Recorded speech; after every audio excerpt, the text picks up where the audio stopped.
กราบถวายความเคารพพระเถรานุเถระครูบาสังฆะที่เคารพทุกชนท่านผู้ฟังทุกคนทุกท่านสำหรับสาธุชนท่านผู้ฟังที่ให้เกียรติรับฟัง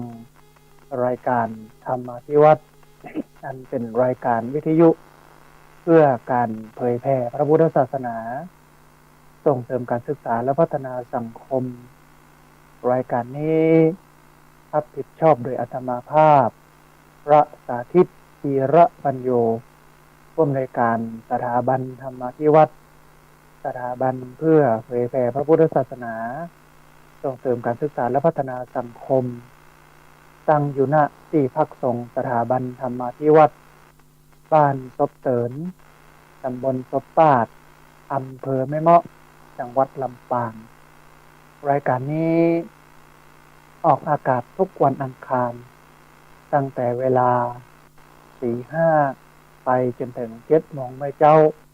ซึ่งวันนี้เราได้มาพบกันออกอากาศทางสถานีวิทยุในเครือข่ายสถานีวิทยุคลื่นสีขาวเพื่อชาวประชาหลายคลื่นหลายสถานีหลายจังหวัดออกอากาศผ่านทาง Facebook Live ซึ่งเป็นไลฟ์สดของท่านอาจารย์พระครูอภิวัฒนวิกรมของสถานีวิทยุวัดฝ่ายหินและบันทึกเทปเอาไปออกอากาศผ่านทางสถานีวิทยุเพื่อการศึกษาและพัฒนาอาชีพเรดิโอเน็ตเวิร์กของวิทยาลัยเทคนิคกฟผแม่เมาะวันศุกร์ในช่วงเวลา 8 โมงเป็นต้นไปตลอดจนถึงบันทึกเทปเอาไปออกผ่านทางเพจของสถาบันธรรมาภิวัตน์ซึ่งท่านผู้ฟัง สามารถไปติดตามและฟังย้อนหลังได้ในเพจของสถาบันธรรมาภิวัตน์ท่านผู้ฟังวันนี้เฮาปะกันในบรรยากาศความร้อนซึ่ง2 วัน3 วันที่ผ่านมาอุตุนิยมวิทยาก็ประกาศว่าฝนจะตกลมจะแห้งเน้อนี่นะ คือระวังลูกเห็บอย่างนี้เนาะแต่ก็รอแล้วรอแหมก็หายจ้อยไปเลยท่านผู้ฟังแต่ว่าในช่วงเวลานี้เราก็จะต้องระมัดระวังพายุฤดูร้อนซึ่งมีทั้งลมมีทั้งฝนมีทั้งลูกเห็บนะฮะเพื่อให้ประมาทอาจารย์ได้อู้เอ่ยกับท่านผู้ฟังเสมอว่าถ้าเราเสียสตังค์กับการป้องกันเราก็จะเสียน้อยมากแต่ถ้าหากว่าเราบ่เสียสตังค์กับการป้องกันมันจะเสียนักในการแก้ไขเพื่อการแก้ไขเนี่ยมันเสียบานักเอามาเสียกับเรื่องของการป้องกันเรื่องของฝนของลมเรื่องของลูกเห็บฟ้าผ่าในพายุฤดูร้อนในช่วงนี้นะฮะสถานการณ์อุณหภูมิของแต่ละพื้นที่ก็คิดว่าน่าจะเหมือนกันก็คือร้อนแต่ละที่แต่ละต่างเราก็จะต้องมีการผ่อนคลายความร้อนด้วยการใช้พัดลมโดยการใช้พัดลมไอ้น้ำเอาน้ำเย็นน้ำยังมาจุ๊บตัวถ้ามีแอร์ก็ใช้แอร์กันไปแต่ว่ามันก็อาจจะใช้พลังงานกันนักน้อยนึงเพื่อป้องกันบ่ให้เราเป็นโรคฮีทสโตรกเป็นโรคลมแดดเพราะว่าโรคลมแดดนั้นมันอันตรายท่านผู้ฟังในช่วงโอกาสเวลาก่อนๆก็เล่าให้ท่านผู้ฟังทั้งหลายได้ฟังถึงโรคฮีทสโตรกไปแล้วนะฮะอันนี้ป้องกันตัวเก่าในภาวะความร้อนนะฮะอันหนึ่งที่เป็นความรุนแรงที่เกิดขึ้นเกี่ยวกับสิ่งแวดล้อมก็คือเรื่องของหมอกควันไฟป่าบัจเจไฟป่าไฟคน หมอกควันไฟเชียงใหม่ก็ดีเชียงรายก็ดีลำปางก็ดีวิกฤตพอสมควรท่านผู้ฟังเพราะฉะนั้นช่วยกันรณรงค์เผางดเผาพอกอยถ้าเผาในหมู่บ้านเนี่ยมันสามารถควบคุมได้แต่ถ้ามันไปไหม้กันบนดอยเนี่ยในป่าเนี่ยมันเป็นเรื่องที่ยากเพราะฉะนั้นเนี่ยท่านผู้ฟังที่ฟังอยู่เนาะก็ช่วยกันพอกอยดูแลกันเพื่อให้สุขภาพของนั่นหมู่เฮาเจ้าข้าทั้งหลายเนี่ยมันดีมันงามมันบ่สุดบ่โทรมมันบ่เสียไปนักกว่านี้นะฮะท่านผู้ฟังวันก่อนผ ไปร่วมงานตะเก้าดำหัวครูบาอาจารย์พระนักจัดรายการวิทยุที่สำนักสงฆ์เหล่ามณฑาทิพย์อำเภอดอยหล่อจังหวัดเชียงใหม่ก็ได้พบกับพี่น้องศรัทธาสาธุชนตลอดจนถึงครูบาอาจารย์พระเถรานุเถระครูบาสังฆะหลายรูปหลายองค์ก็เป็นดีม่วนงานสันเล่าปีหนึ่งเอากับมาปะกันเตื้อหนึ่งนะฮะแล้วก็ปีหน้านี้ก็นัดปะกันที่น้ำบ่อซาวาวัดพระบาทอุดมที่อำเภอฝางก็จะได้มาปะมาพบกันแถมนะฮะปะพบกันอู้เอ่ยกันแล้วพอดีบ่าย2 โมงอาตมาภาพมีภารกิจที่จะต้องกลับวัดกลับวาเร็วน้อยนึงเพราะว่ามีพระกับสามเณรเพิ่นมาบวชมาปฏิบัติธรรมอยู่ตัว10 กว่าวันก็ฮีบกลับมาแล้วก็ขากลับนั้นโยมมันก็โทรมา ว่าพระอาจารย์อยู่ที่ไหนตั้งได้กลับหรือยังนี่นะพอดีจะทำบุญที่ดินอาจารย์ก็เลยบอกว่าโอ้ปิกมาแล้วมาไก่แล้วโยมเอาฝากไว้ที่ท่านพระมหาสมชาติท่านเนิ่เพราะว่าอยู่ลำปางด้วยกันแจ้งให้เพิ่นได้ทราบแล้วก็ในงานพระเก้าดำหัวก็มีญาติโยมหลายผู้หลายคนได้มาร่วมทำบุญมีแม่จันเรือนใสเวียงต้าการสันปะตองเชียงใหม่ก็ร่วมทำบุญปูกระเบื้องปืนศาลาหอฉันซึ่งตอนนี้เนี่ยเรือก้าปูกระเบื้องปืนทำเคาน์เตอร์แล้วก็ทาสีแหมน้อยนึงก็จะแล้วจะเสร็จคิดว่าน่าจะประมาณเดือนสิงหากันยาเนี่ยน่าจะแล้วจะเสร็จเดือนสิงหาเดือนหน้าแหมจากสิงหาไปแหมเดือนหนึ่งก็จะแล้วก็จะเสร็จก็จะบริบูรณ์ครบถ้วนสิงหาพฤษภา มันก็จะเป็นอย่างเงี้ยนะฮะสิงหาพฤษภาน่าจะแล้วในเดือนพฤษภานี่น่าจะครบพร้อมมาอย่างหมดแต่ว่าเอาจากกินจากตาลศาลาโรงครัวหลังประมาณล้านกว่าเนี่ยนะในช่วงเดือนธันวาเพราะว่าช่วงเดือนธันวานี่ก็จะมีการทอดผ้าป่าเพื่อจัดซื้อที่ดินถวายไว้ในพระพุทธศาสนาโดยนี่ต้องอนุโมทนาบุญกับแม่จันเรือนใสนะฮะแล้วก็มีโยมประพันธ์บัวเกตขัดพาก็ได้ร่วมทำบุญสร้างศาลาโรงครัวมาโดยอันนี้ต้องอนุโมทนาบุญนะฮะก่อนที่จะเข้าสู่เนื้อหาสาระจะได้อู้เอ่ยบอกกล่าวบุญกับคนที่มาร่วมทำบุญกันโดยเฉพาะญาติโยมที่มาร่วมทำบุญกันในวันพระเก้าดำหัวครูบาอาจารย์พระนักจัดรายการวิทยุที่ผ่านมาในวันที่9ที่ผ่านมาก็มีแม่สุแก้วประกันยาบ้านหนองหาดนาคศพเตี้ยจอมตองมีแม่บุญปันทิพยะพร้อมญาติพี่น้องบ้านศพเตี้ยมีแม่พัดจันติดวงพรมสายบ้านหนองยางลำปางมีแม่ทองคำพรมมินอันนี้บ้านสันปะตองแม่แตงเชียงใหม่มีแม่จันฟองละอบ้านปงดอนเจ้ห่มลำปางป่อสลายุทธแม่สายฝนจันกุณะอันนี้บ้านหนองผ้าขาวมีคุณโยมพันนิตราพรมมินได้มาร่วมบุญโดยคุณโยมสุทัศน์ดีมูลแสนพรหมได้มาร่วมบุญโดยแล้วก็มีคุณกนกพิษชัยนาร้านนานาพันบ้านห้วยงูในอำเภอฝางแล้วก็มีแม่บัวลองพร้อมกับลูกหลานบ้านห้วย5บ้านห้องหละปูนได้มาร่วมบุญกันในวันพระเก้าดำหัวครูบาอาจารย์พระนักจัดรายการวิทยุในวันที่9ที่ผ่านมาทีนี้มันมีงานบุญอันหนึ่งท่านผู้ฟังในวันนี้เนี่ยท่านพระมหาสมชาติตาตะปัญโยเปิ้นจะไปร่วมทำบุญจะซื้อที่ดินขยายพื้นที่สุสานบ้านนากวางตำบลหัวเสืออำเภอแม่ทะจังหวัดลำปางซึ่งพื้นที่มันคับแคบเปิ้นจะขยับขยายเปิ้นปาอาศัยบารมีครูบาอาจารย์ถ้าท่านใดอยากจะร่วมบุญกันในเรื่องของการจัดซื้อที่ดิน ขยายสุสานนี่เนาะที่บ้านนากวางตำบลหัวเสืออำเภอแม่ทะจังหวัดลำปางก็สามารถติดต่อประสานงานไปที่ท่านพระมหาสมชาติชาตะปัญโยได้สามารถไปร่วมบุญร่วมกุศลกันได้ในส่วนนี้แล้วก็การบุญเมื่อท่านผู้ฟังเป็นบุญจัดซื้อที่ดินเอาไว้ไว้ในพระพุทธศาสนาหน้าที่พักสงฆ์สถาบันธรรมพิวัตรบ้านศพเสริญตำบลศพปาดอำเภอแม่เมาะจังหวัดลำปางซึ่งวันนี้จะได้เอารายชื่อคนที่ได้มาร่วมทำบุญเนี้ยได้อ่านให้ท่านผู้ฟังได้ร่วมอนุโมทนาแล้วก็ท่านใดอยากจะร่วมทำบุญก็สามารถมาร่วมทำบุญได้เพิ่มเติมเข้ามาได้นะครับ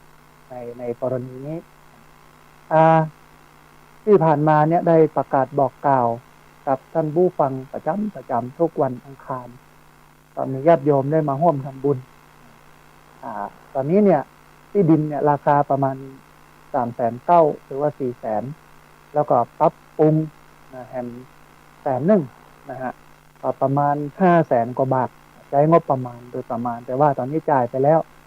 เหลือประมาณ100,000 กว่าบาทที่ดินเนี่ยนะเหลือ100,000 กว่าบาทแล้วก็ปรับปรุงกัน100,000ก็คือเรือ200,000จะจ่ายต่อไปเนี้ยนะฮะประมาณ200,000 บาทในที่ดิน10 ไร่โอ้ที่ผ่านมาญาติโยมกลับมาร่วมทำบุญกันก็เอาจ่ายให้โยมเป็นเรื่องของการจองไว้ก่อน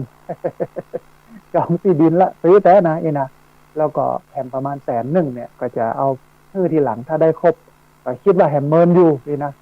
ก้อยๆหอมไปกำน้อยนะฮะแต่ก็ใช้เวลาเมินก็บอกกับโยมเจ้าของที่ว่าจะไปฟังกันเนอะเดี๋ยวจะเสาะจะหาอยู่เพราะว่าช่วงนี้มันวิกฤตนะหลายเรื่องหลายอย่าง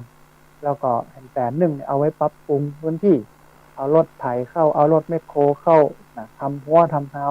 ประมาณ13 ไร่นะฮะอันที่ผ่านมาก็มีท่านพระมหาสมชาติชาตะปัญโย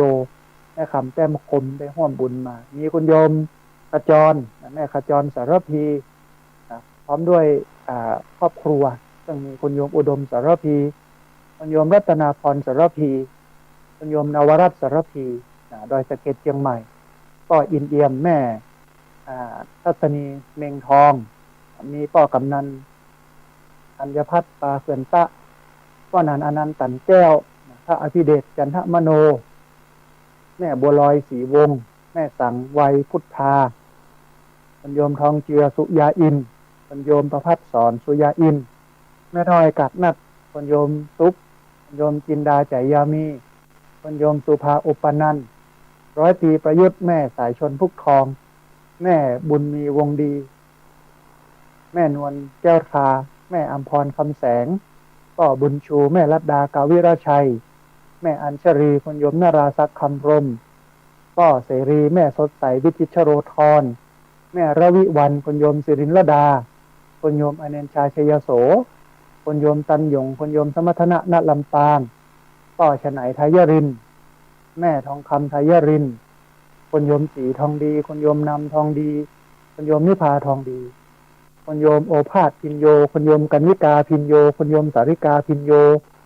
คุณโยมแสงจันทร์ชัยทิพย์คุณโยมพงศักดิ์ชัยทิพย์ แม่รัตดาอักการเรือน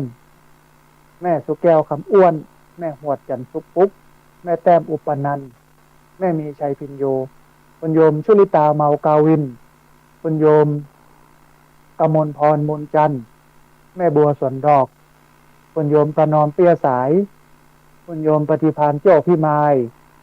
คุณโยมพองพันธ์ปันตีคุณโยมกนกพิษชัยนาคุณโยมพนิตราพรหมมินทร์คุณโยมสุทัศน์ดีมูลคุณโยมคำศรีที่เขื่อนพระชาวลิตทิตะสัทโธคุณมลิวันนักวิโรธคุณโยมจรัสศรีพันธ์ศรีนวลพระวิสิทธิตะวิสิทธโธพระครูโสพลปริยัติคุณโยมรัตดาวันปันเตพันเอกชัชวานบุญกรอบและก็คุณโยมรัตนาบุญกรอบเรืออากาศโทสัญญาอาจารย์กนิกาวรรณประทุมคุณโยมกัลยาว่องทิพย์คงคาคุณโยมคำสุขโยธินคุณโยมกอบแก้วณธรรมคุณโยมสมศรีชิมรสคุณโยมกมลชนกโยธินคุณโยมพนิดากวนคำคุณแม่สุชาดาเทพจันตาคุณมิถิราโยธินคุณแม่อรุณแม่อรุณจ ใจแก้วแดงมีอ่าคุณแม่แตงแก้วพะเยาคุณโยมประนอมปุ๋ยวงศ์คุณโยมสุนิสาทิจูพันโทอำนาจสุงทรัพย์แม่สุวรรลีชูวัฒนขจรแม่คำนวณกำลังแข็งคุณนัทธินีธีรคำคุณโยมลัคนาคุณมาเทพแม่จันเวือนใสคุณมาลัยแก้วปัญญาฟูแม่ประมวลกันกองคุณโยมมิลินเบนมาคุณโยมชินกรเทพอุตคุณโยมสำรองนนไทยคุณโยมพนมจอมอินตาคุณโยมรัตดาวันปันเตคุณบุญมีจีนาคุณบุญยืนชัยวังเย็นคุณวินัยจีนาคุณกิตยาจีนาคุณโยมบัวผิวบุญเรืองคุณโยมกรกมลเขยกลางแม่ศรีไลคติยราชคุณโยมไพพันธ์อินตาทาคุณโยมแสงล่าทองใหญ่แม่กาญจนาประจินคุณโยมแสงเรือนจริยสกุลธรรมคุณโยมณนัชชพัฒน์ลาจันทึกคุณโยมบุญมีทรงศรีสกุลแม่นวลยอดคำปันแม่วิไลธนุกรรมคุณโยมสราวุฒิเท้าชัยคุณโยมทรงวุฒิไกรวิชัยคุณโยมปริศขันธชมพูคุณโยมพันทิพย์ผมรีคุณโยมเกิกซักค้างปีรีคุณโยมจิตตะภาวันเป็นน้อยคุณโยมประพันธ์บัวเกตกัตถาอันนี้เป็นผู้ที่ร่วมทำบุญจัดซื้อที่ดินถวายไว้ในพระพุทธศาสนาต้องอนุโมทนาบุญกับญาติโยมที่ได้มาร่วมทำบุญกันท่านผู้ฟังที่จะมาร่วมทำบุญก็สามารถมาร่วมทำบุญได้ณที่พักสงฆ์สถาบันธรรมาภิวัตรบ้านศพเตินตำบลศพปาดอำเภอแม่เมาะจังหวัดลำปางแต่ว่าก่อนจะมาต้องมานัดหมายกันก่อนเนอะท่านผู้ฟังบางครั้งบางเตื้อบางทีเนี่ยมีภารกิจมีศาสนกิจไปที่อื่นทางใดอาจจะเซอร์ไพรส์เนาะก็เจอเซอร์ไพรส์แต่ก็คือบอยู่ เพราะนั้นต้องโทรมานัดมาหมายกันก่อนแต่สำหรับท่านผู้ฟังท่านใดอยากจะร่วมทำบุญผ่านทางบัญชีธนาคารก็สามารถได้มาร่วมทำบุญได้ที่ธนาคารกรุงไทยสาขาประตูชัยชื่อบัญชีที่พักสงฆ์สถาบันธรรมาภิวัตรหมายเลขบัญชี5360755 318หมายเลขบัญชี5360755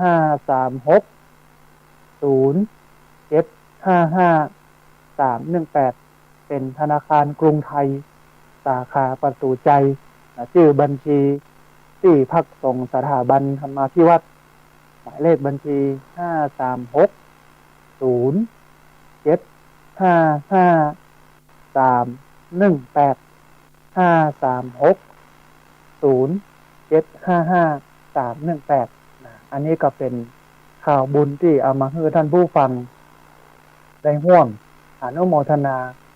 ได้ร่วมทำกันนะฮะตรงเนี้ยเวลานี้ก็มีหลายผู้หลายคนนะว่าเดือนกรกฎาคมก็จะไปหาพระอาจารย์เนอะเดือนนั้นเดือนนี้นะวันนี้พี่น้องดอยเต่า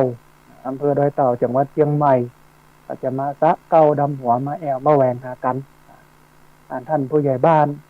เพิ่นก็จะนำมาอันนี้ต้องอนุโมทนาบุญด้วยเอาละท่านผู้ฟังบอกกล่าวข่าวบุญเอางานบุญงานกุศลท่านผู้ฟังได้มาร่วมอนุโมทนาเพราะว่าบ่มีอันอย่างยิ่งใหญ่ไปกว่าบุญใจดีใจหวานใจสุขใจสบายกว่าย้อนบุญบุญเนี่ยเป็นที่ตั้งเป็นที่เปิ้งเหมือนกับคนบักเก่าโบราณเพิ่นว่าไว้ว่าทำดีไว้เตอะมันบ่เสียหลายจักได้สบายต่อไปหน้ามันเป็นอย่างนั้นทีนี้ท่านผู้ฟังเข้ามาสู่เนื้อหาสาระธรรมะในวันนี้เนี่ย ก็จะเอาเรื่องของสงกรานต์ของประเพณีปีใหม่เมืองมาถอดรหัสให้ท่านผู้ฟังทั้งหลายได้ฟังแห่งกำหนึ่งให้เกิดความเข้าใจที่มันชัดเจนขึ้นลึกซึ้งขึ้นแน่นขึ้นที่ฟังแล้วฟังแถมที่บ่ได้ฟังก็ฟังให้มันเข้าใจนักแน่นขึ้นในวันนี้แล้วก็เทปบันทึกเสียงของวันนี้ก็จะเอาไปออกอากาศทางสถานีวิทยุเพื่อการศึกษาพัฒนาอาชีพRadio Network ของวิทยาลัยเทคนิคกฟผแม่เมาะโดยหลายท่านที่ฟังกันในวันนี้เนี่ยในท้ายรายการก็จะเปิดสายให้ท่านผู้ฟังที่ฟังอยู่ทางบ้านได้โทรเข้ามา ระมูรบเอ่ยกันโทรเข้ามาร่วมแสดงความคิดความเห็นกันด้วยอาตมาภาพจะเริ่มจากเรื่องของสงกรานต์ก่อนมาได้ถอดรหัสอะไรอย่างนักเพราะสงกรานต์เป็นเรื่องของคนภาคกลางเป็นเรื่องของคนภาคกลางอาตมาภาพมีข้อสังเกตเป็นบทความที่ทำไว้เมื่อวันที่14เมษายน2560อาตมาภาพบอกว่าสงกรานต์คือการก้าวพ้นข้ามผ่านการเวลาสาระสำคัญคือการระลึกรู้ถึงคุณค่าของเวลาแล้วใช้เวลาที่มีคุณค่าและประโยชน์อย่างสูงสุดตลอดจนถึงเอาการเวลาที่ล่วงไปแล้วก็คืออดีตมาเป็นบทเรียนเพื่อขีดเขียนมงยามที่เหลืออยู่คืออนาคตให้มันดีงามสงกรานต์คือการก้าวพ้นข้ามผ่านการเวลาสาระสำคัญคือการระลึกรู้ถึงคุณค่าของเวลาแล้วใช้เวลาให้มีคุณค่าและประโยชน์อย่างสูงสุดตลอดจนถึงเอาการเวลาที่ล่วงไปแล้วก็คืออดีตมาเป็นบทเรียนเพื่อขีดเขียนมงยามที่เหลืออยู่ก็คืออนาคตให้มันดีงามอันนี้เป็นเรื่องสงกรานต์สังเกตนะฮะในบทความนี้เนี่ยก็จะบอกว่ามันเป็นเรื่องของการก้าวพ้นข้ามผ่านการเวลามันก็พอๆกันกับปีใหม่เมืองซึ่งเป็นเรื่องของการก้าวพ้นข้ามผ่านการเวลามันมีข้อสังเกตในเรื่องของประเพณีปีใหม่เมืองท่านผู้ฟังการเคลื่อนย้ายของดวงอาทิตย์เนี่ยจากราศีมีนเข้าสู่ราศีเมษจากอดีตปัจจุบันและอนาคตทางโหราจารย์ล้านนาเพิ่นได้กำหนดไว้เพื่อกำหนดวันสังขารล่องวันเนาหรือวันเน่า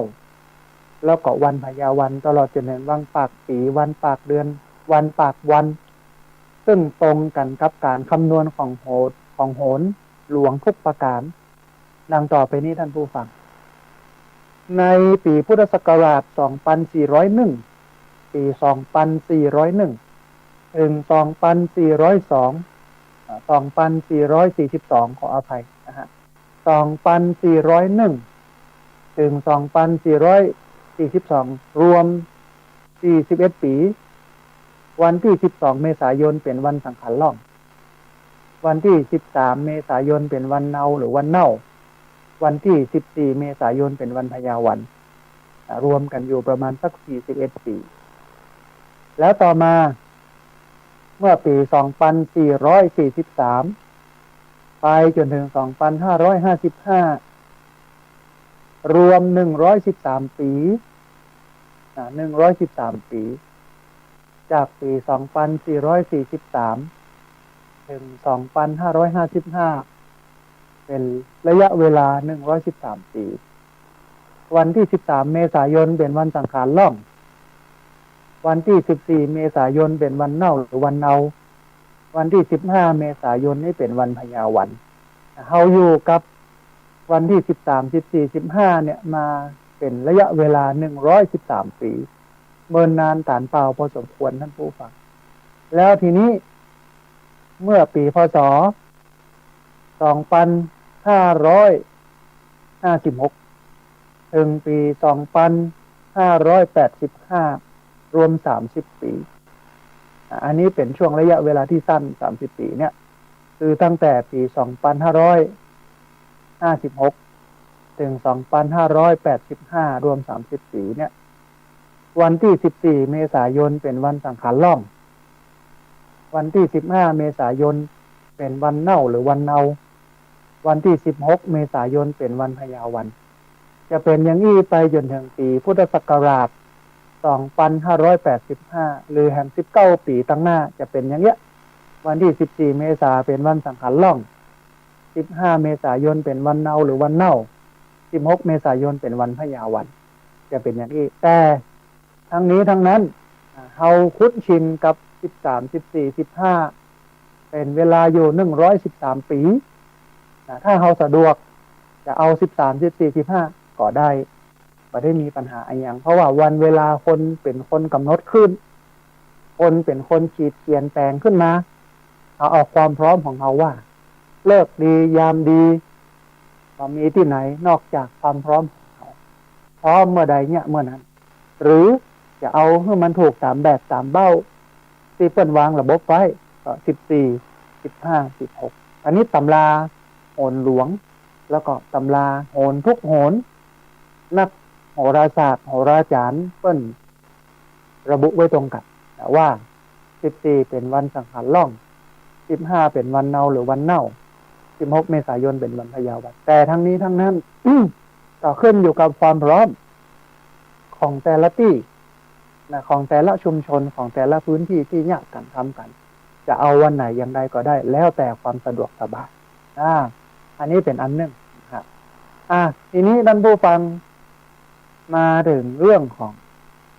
การทอดรหัสประเพณีปีใหม่เมืองวันนี้จะถอดออกมาทุกมิตินะให้ได้ความรู้ความเข้าใจถึงเรื่องประเพณีปีใหม่เมืองคือที่ผ่านมาเนี่ย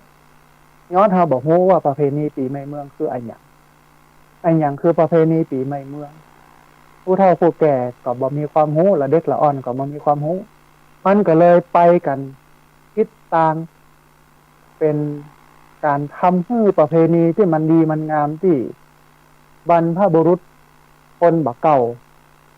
รุ่นก่อนเพิ่นสร้างเพิ่นวางไว้เนี่ยมันลุมันแหลวมันเสียก็พ่อข้าวทุกปีจะมีการเมาบุบโหตีตากันเมารถจนรถสแลบถึงขั้นเสียชีวิตเปิ้นตั้งด่านป้องกันอุบัติเหตุเพื่อป้องกันเหตุร้าย7 วันอันตรายก็จะมีการรายงานสถิติว่ามีตายกี่คนเจ็บกี่คนในช่วงระยะเวลา7 วันอันตรายในช่วงปีใหม่นี้เพราะว่าคนดื่มเหล้ากันนักคนเดินทางกันนักอ่อนเพลียกันนักบ่ได้รับได้นอนอย่างเงี้ยมันหลากหลายมีเรื่องของการล่วงละเมิดทางเพศ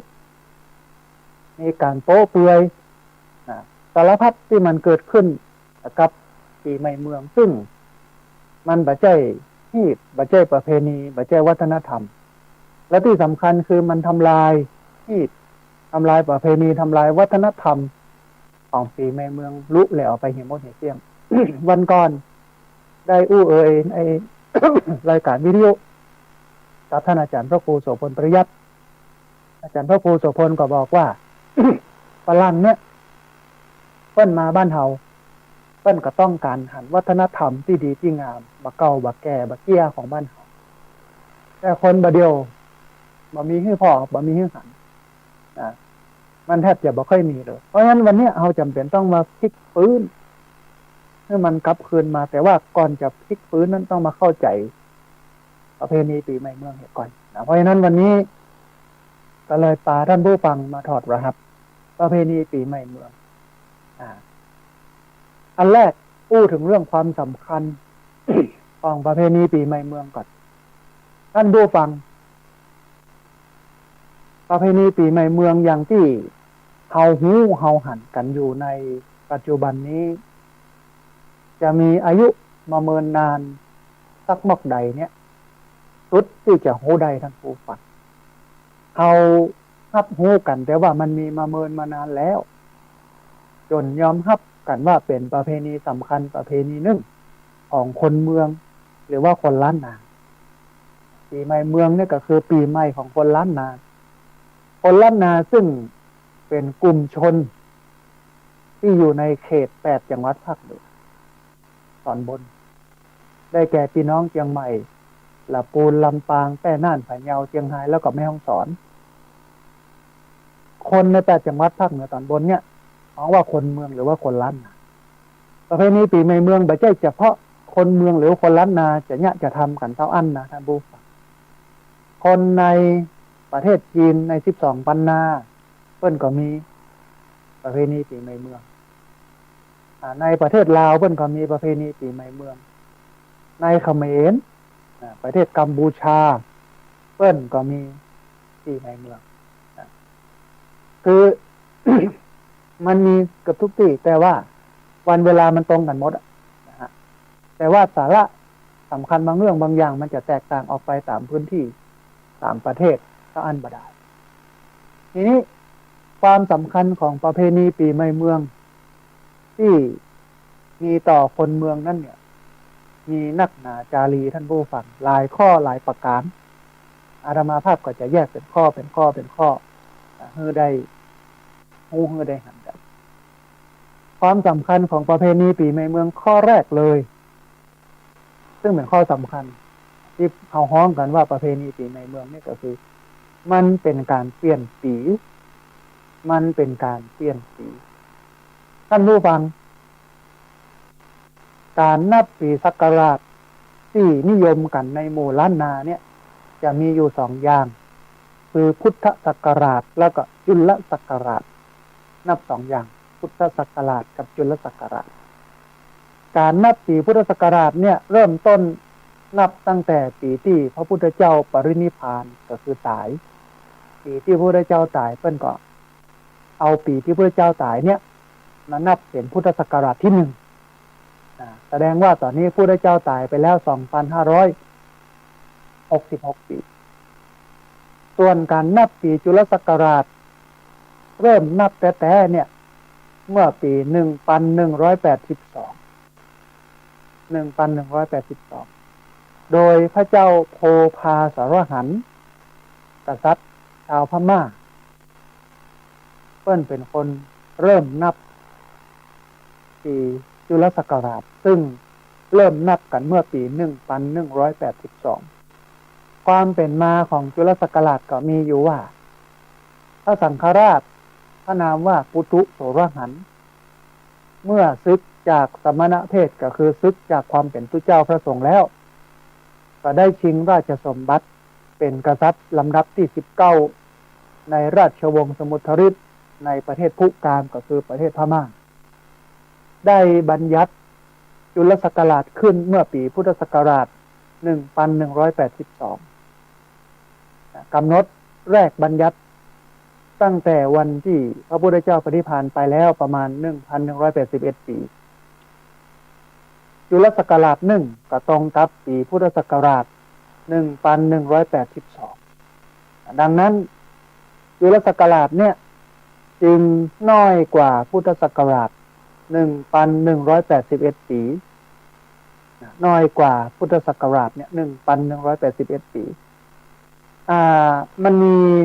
นัยยะสำคัญที่ซ่อนอยู่ที่นี่อย่างนับ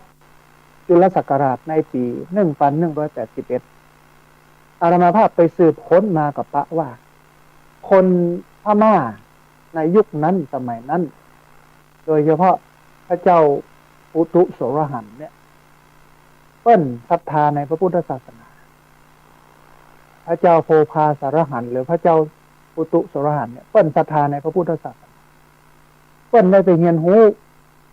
ว่าพุทธศาสนาของพระสมณะโคดมพระพุทธเจ้าพระองค์นี้จะมีอายุ 5,000 ปีเมื่อ 5,000 ปีหมดไปแล้วก็จะมีพระพุทธเจ้าพระองค์ใหม่พระนามว่าศรีอริยเมตไตรมาเกิดด้วยความที่เปิ้นฮักเปิ้นศรัทธาในพระพุทธศาสนาของพระพุทธเจ้าพระองค์นี้เปิ้นก็บ่อยากให้มันเสี่ยงเร็วก็เลยบัญญัติการนับแบบปีจุลศักราชขึ้น1,181 ปีน้อยกว่าพุทธศักราชไป 1,181 ปีเท่ากับว่ายืดอายุไขของพระพุทธศาสนาไปตั้งหน้าเห็นประมาณ 1,181 ปีอันเนี้ยเป็นสาเหตุของการบัญญัติจุลศักราชใจจุลศักราชแทนพุทธศักราชในยุคในสมัยนั้นและได้เลิกใช้จุลศักราชเนี่ย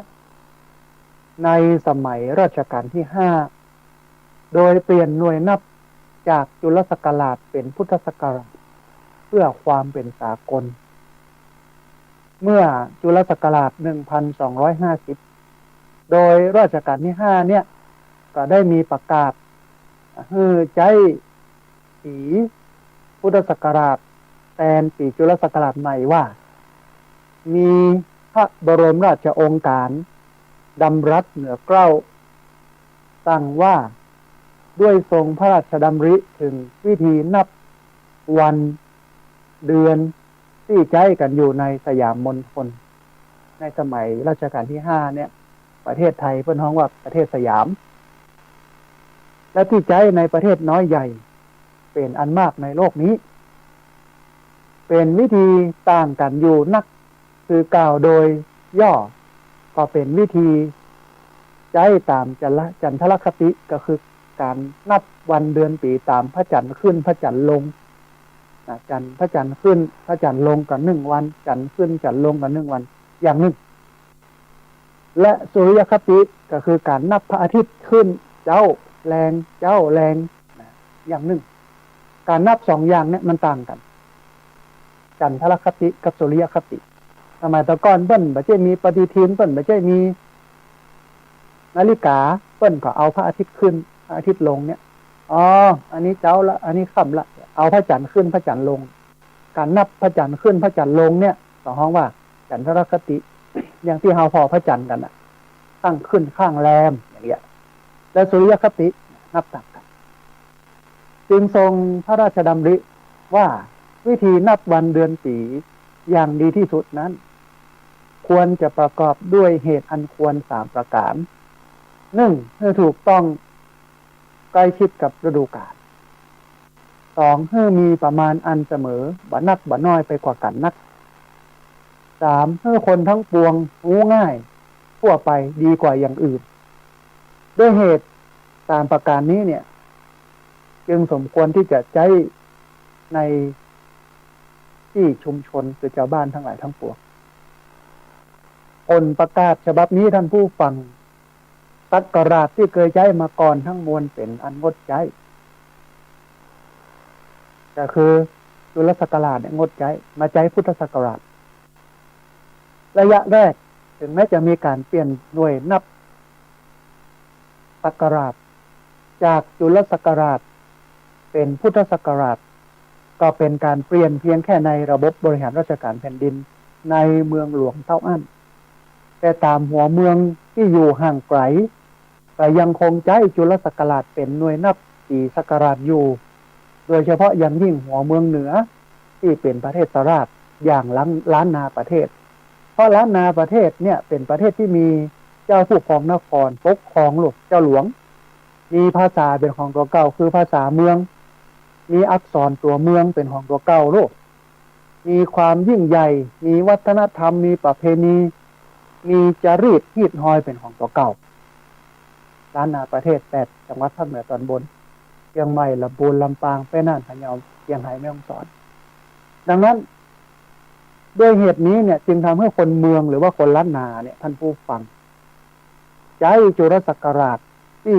ฮ้องเป็นอักษรย่อว่าจอจานสคสลาหรือจอสอเนี่ยเป็นหน่วยนับปีศักราชโดยถือเอาวันพญาวันในห่วงเวลานี้ไปแห่ง19 ปีก็คือวันที่16 เมษายนของทุกปีหรือวันที่15 เมษายนของทุกปีเป็นวันขึ้นปีใหม่แล้วก็ต่อมาเมื่อมีการรวมประเทศเป็นอันหนึ่งอันเดียวกันเป็นการรวมชาติจากการแบ่งเป็นอันล้านนาประเทศล้านช้างโน้นนี้นั้นเมื่อรวมกันเป็นประเทศไทยเนี่ยบวกกับการไล่บ้าของกระแสวัฒนธรรมของภาคกลางผ่านสื่อต่างๆสื่อทีวีสื่อวิทยุโฆษณาประชาสัมพันธ์ก็ทำให้การใช้จุลศักราชเป็นหน่วยนับปีศักราชพร้อมกับวิถีของคนเมืองหรือว่าคนล้านนาบอกว่าจะเป็นการนุ่งสิ้นนุ่งเสื้อนุ่งผ้ากับข้าวกับป่าภาษากำอู้ก็เป็นเมืองไปแลบไปเห็นแล้วบ่เดียวเนี่ย มันเป็นภาคกลางเป็นไทยไปเห็นหมดเดี๋ยวเสี่ยงความเป็นเมืองเนี่ยมันก็เลือนลางลงหรือหายไปรวมไปจนถึงการนับปีศักราชโดยเฉพาะการนับปีจุลศักราชเนี่ยมันก็หายไปคงเหลือไว้แต่ในวงการโหราศาสตร์วงการศาสนาหรือในหมู่ผู้เฒ่าผู้แก่เท่าอันท่านผู้ฟังคนทั่วไปเนี่ยยากที่จะสนใจหรือว่ายากที่จะเข้าใจปีนี้เป็นปีพุทธศักราช 2566 ตรงกันกับปีจุลศักราช 1385 อันเนี้ยความสำคัญของประเพณีปีใหม่เมืองก็คือการเปลี่ยนปีจ จากปีจุลศักราช1384มาเป็นปี1385ในวันพญาวันคือวันที่16เมษายนซึ่งจะเป็นอย่างอี้ไปแห่ง19ปีมันก็เหมือนกับปีใหม่ของคนไทยที่เปลี่ยนพุทธศักราชจากพุทธศักราช2565เป็นพุทธศักราช2566ในวันที่31ธันวาคมไปจนถึงวันที่1มกราคมของทุกปี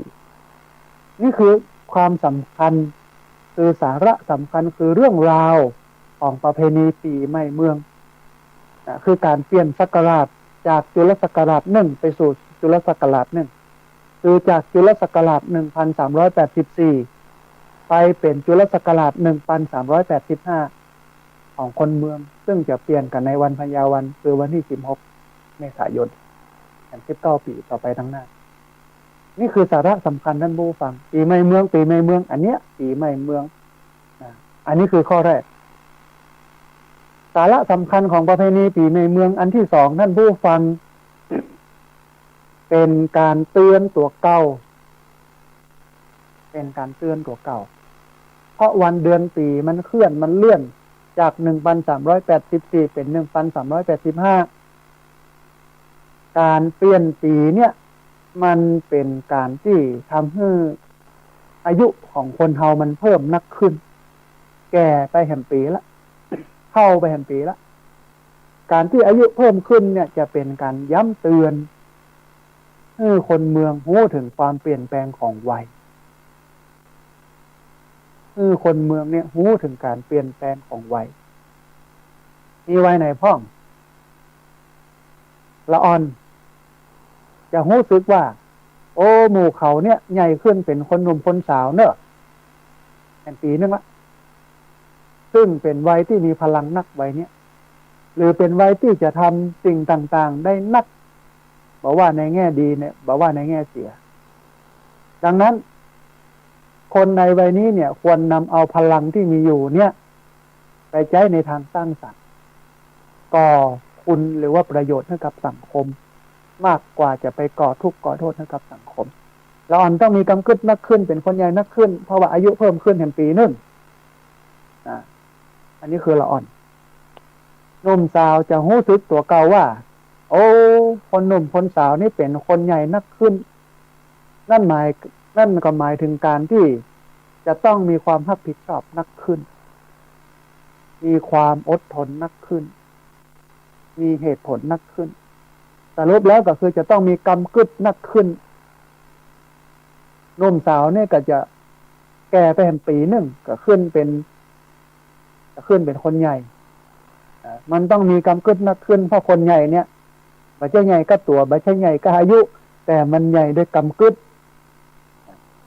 คนใหญ่ก็จะรู้สึกว่าตัวเก่านั้นเริ่มก้าวย่างสู่วัยชราเป็นวัยที่พ้นจากการกินการแอวการเล่นสนุกสนานแล้วก็มั่วสุมยุ่งเกี่ยวกับอบายมุขแล้วเพราะเป็นวัยที่จะต้องเป็นที่ปึ้งหรือเป็นแบบอย่างในทางที่ดีให้กับคนในวัยหนุ่มวัยสาววัยเด็กละอ่อนอนุชนคนรุ่นหลังวันนั้นได้อู้กันกับท่านอาจารย์พระครูโสพลปริยัติเพิ่นก็บอกว่าคนใหญ่บ่เดียวเนี่ยมันเนี่ยตัวมันเบาก๊อกปัญหาเนี่ยอยู่ในวัยของคนใหญ่เนี่ยหนักกว่าคนหนุ่มคนสาวเนี่ยก่อนเช่นมีกิ๊กมีก๊อกผิดศีลผิดธรรมอยู่ที่วัยคนใหญ่นี่หมดมันบัดอยู่ในศีลกินในธรรมมันบัดเป็นแบบเป็นอย่างให้วัยหนุ่มวัยสาวลูกเพราะฉะนั้นวัยคนใหญ่เนี่ยเมื่อถึงปีใหม่เมืองขึ้นมามันต้องมีกำกึดแล้วว่าตัวเก่านี่บัดไปยุ่งกับเหล้ากับยามไปยุ่งกับอบายมุขการแอวเล่นแล้วเพราะจะต้องเป็นที่เปิ้งเป็นแบบเป็นอย่างให้กับคนในวัยหนุ่มวัยสาววัยละเด็กละอ่อนมาถึงวัยผู้เฒ่าผู้แก่ท่านผู้ฟังผู้เฒ่าผู้แก่นี่ก็จะรู้สึกว่าใกล้จะถึงที่สุดของการเดินทางบนเส้นทางแห่งชีวิตแล้วดังนั้นคนในวัยนี้จะหันหน้าเข้าวัดเพื่อแสวงหาความสุขสงบในบั้นปลายของชีวิตแล้วก็เพื่อที่จะสั่งสมเสบียงก็คือบุญ เอาไว้ในภพหน้าหรือว่าในจับหน้าอันนี้คือไว้ผู้เฒ่าผู้แก่อันนี้เป็นสาระสำคัญอย่างที่สองของประเพณีปีใหม่เมืองของคนล้านนา8จังหวัดภาคเหนือตอนบนเชียงใหม่ลำพูนลำปางแพร่น่านพะเยาเชียงรายก็คือเป็นการเตือนตัวเก่าตามวัยต่างๆอันที่สามท่านผู้ฟังปีใหม่เมืองของคนเมืองเนี่ยคนเมืองก็จะรู้ว่าโอ้มันเป็นการชำระสะสางในสิ่งที่มันบ่ดีเนาะปีใหม่เมืองเป็นช่วงโอกาสที่คนเมืองหรือว่าคนล้านนาเนี่ยจะสำรวจตรวจสอบสิ่งต่างๆที่ล่วงเลยมาแล้วบอกว่าจะเป็นการกระทำความประพฤติแล้วก็ข้อปฏิบัติต่างๆเมื่อเฮาพบข้อบกพร่องก็จะตั้งจิตอธิษฐานละเว้นการกระทำที่มันเป็นความชั่วทั้งหลายเหล่านั้นโดยให้การกระทำที่เป็นความชั่วเหล่านั้นเนี่ยมันตกไปกับไฟมันไหลไปกับน้ำมันล่องไปกับสังขารแล้วก็ตั้งต้นทำในสิ่งที่ดีต่อไปแทนอันนี้คือเป็นการชำระสะสางในสิ่งที่มันบ่ดีในช่วงโอกาสเปลี่ยนปีศักราชจากจุลศักราชหนึ่งไปสู่จุลศักราชหนึ่งของคนเมืองอันที่สี่เป็นการเริ่มต้นทำในสิ่งใหม่ท่านผู้ฟังปีใหม่เมืองเป็นโอกาสที่คนเมืองหรือว่าคนล้านนาจะตั้งจิตอธิษฐานทำในสิ่งที่ยังบ่สำเร็จทำในสิ่งที่เคยทำแต่ทำบ่สำเร็จในปีที่ผ่านมาเมื่อมันสำเร็จลุล่วงต่อไปในปีจุลศักราชใหม่คือหลังจากวันที่16ไปแล้วแรงอธิษฐานนี้นั้นจะไปกระตุ้นจิตที่มันหดหู่ท้อถอยเมื่อมันมีพลังเมื่อมันมีแรงขึ้นมาจะเกิดการตั้งใจใหม่ตั้งความหวังใหม่เกิดความพยายามใหม่ถือว่าเป็นการเริ่มต้นชีวิตใหม่แห่งครั้งหนึ่งในปีใหม่หลังวันที่16เมษายนอันที่ห้าท่านผู้ฟังปีใหม่เมืองเนี่ยเป็นวันกตัญญูลูกหรือเป็นวันผู้สูงอายุปีใหม่เมืองเป็นช่วงโอกาสที่คนเมืองหรือว่าคนล้านนาเนี่ยจะแสดงความกตัญญูต่อบุพการีคือผู้มีพระคุณโดยทำพิธีขอขมาสุมากาละวะ ดำหัวบุพการีผู้เฒ่าผู้แก่หรือผู้มีพระคุณเป็นต้นครูบาอาจารย์ไผที่เกื้อกูลหนุนเนื่องคนที่เฮาเคารพนับถือไปสู่มากาละวะไปดำหัวก็ทำให้เกิดความกตัญญูกตเวทีอันนี้สำคัญเนอะท่านผู้ฟังพระพุทธเจ้าบอกว่านิมิตตังสาธุรูปานังกตัญญูกตเวทิตาความกตัญญู เป็นคุณสมบัติของคนดีแล้วก็ผู้สูงอายุเบิ่งก็โอ้ลูกหลานดันเต้าลูกศิษย์ลูกหามานำหัวสุมาการะวะเพิ่นก็ปลื้มอกปลื้มใจสบายอกสบายใจเนี่ยวันปีใหม่เมืองประเพณีปีใหม่เมืองนี้ก็เลยเป็นวันกตัญญูหรือว่าเป็นวันของผู้สูงอายุอันสุดท้ายท่านผู้ฟังในวันประเพณีปีใหม่เมืองมันเป็นวันพบญาติหรือว่าวันครอบครัวท่านผู้ฟังวันพบญาติหรือว่าวันครอบครัวปีใหม่เมืองเป็นช่วงโอกาสที่คนเมืองหรือว่าคนล้านนาที่ไปทำงานหรือว่าอาศัยอยู่ในที่อื่นจะปิกบ้านปิกจองปิกถิ่นฐานบ้านเกิดของตัวเก่าจะอยู่เหนืออยู่ใต้อยู่กลางอยู่อีสานที่ไหนใกล้ไกลยังใดต่างประเทศปิกมาบ้านบ่มีที่ไหนจะสุขใจที่กว่าที่บ้านนะครับเพื่อมาพบปะพูดคุยใต้ถามสารทุกข์สุขดิบปรับทุกข์เพิ่มทุกข์ให้แก่กันและกันตามภาษาพี่ตามภาษาน้องตามภาษาเครือญาติแต่ในการอู้กันของคนต่างถิ่นพี่น้องที่ไปอยู่ต่างถิ่นแล้วติดมาเนี่ยอาตมาภาพว่าบอกควรจะมีเหล้ามียาเข้ามาเกี่ยวข้องเดี๋ยวอู้กันบ่เข้าหูแทนที่จะสมัครสมานสามัคคี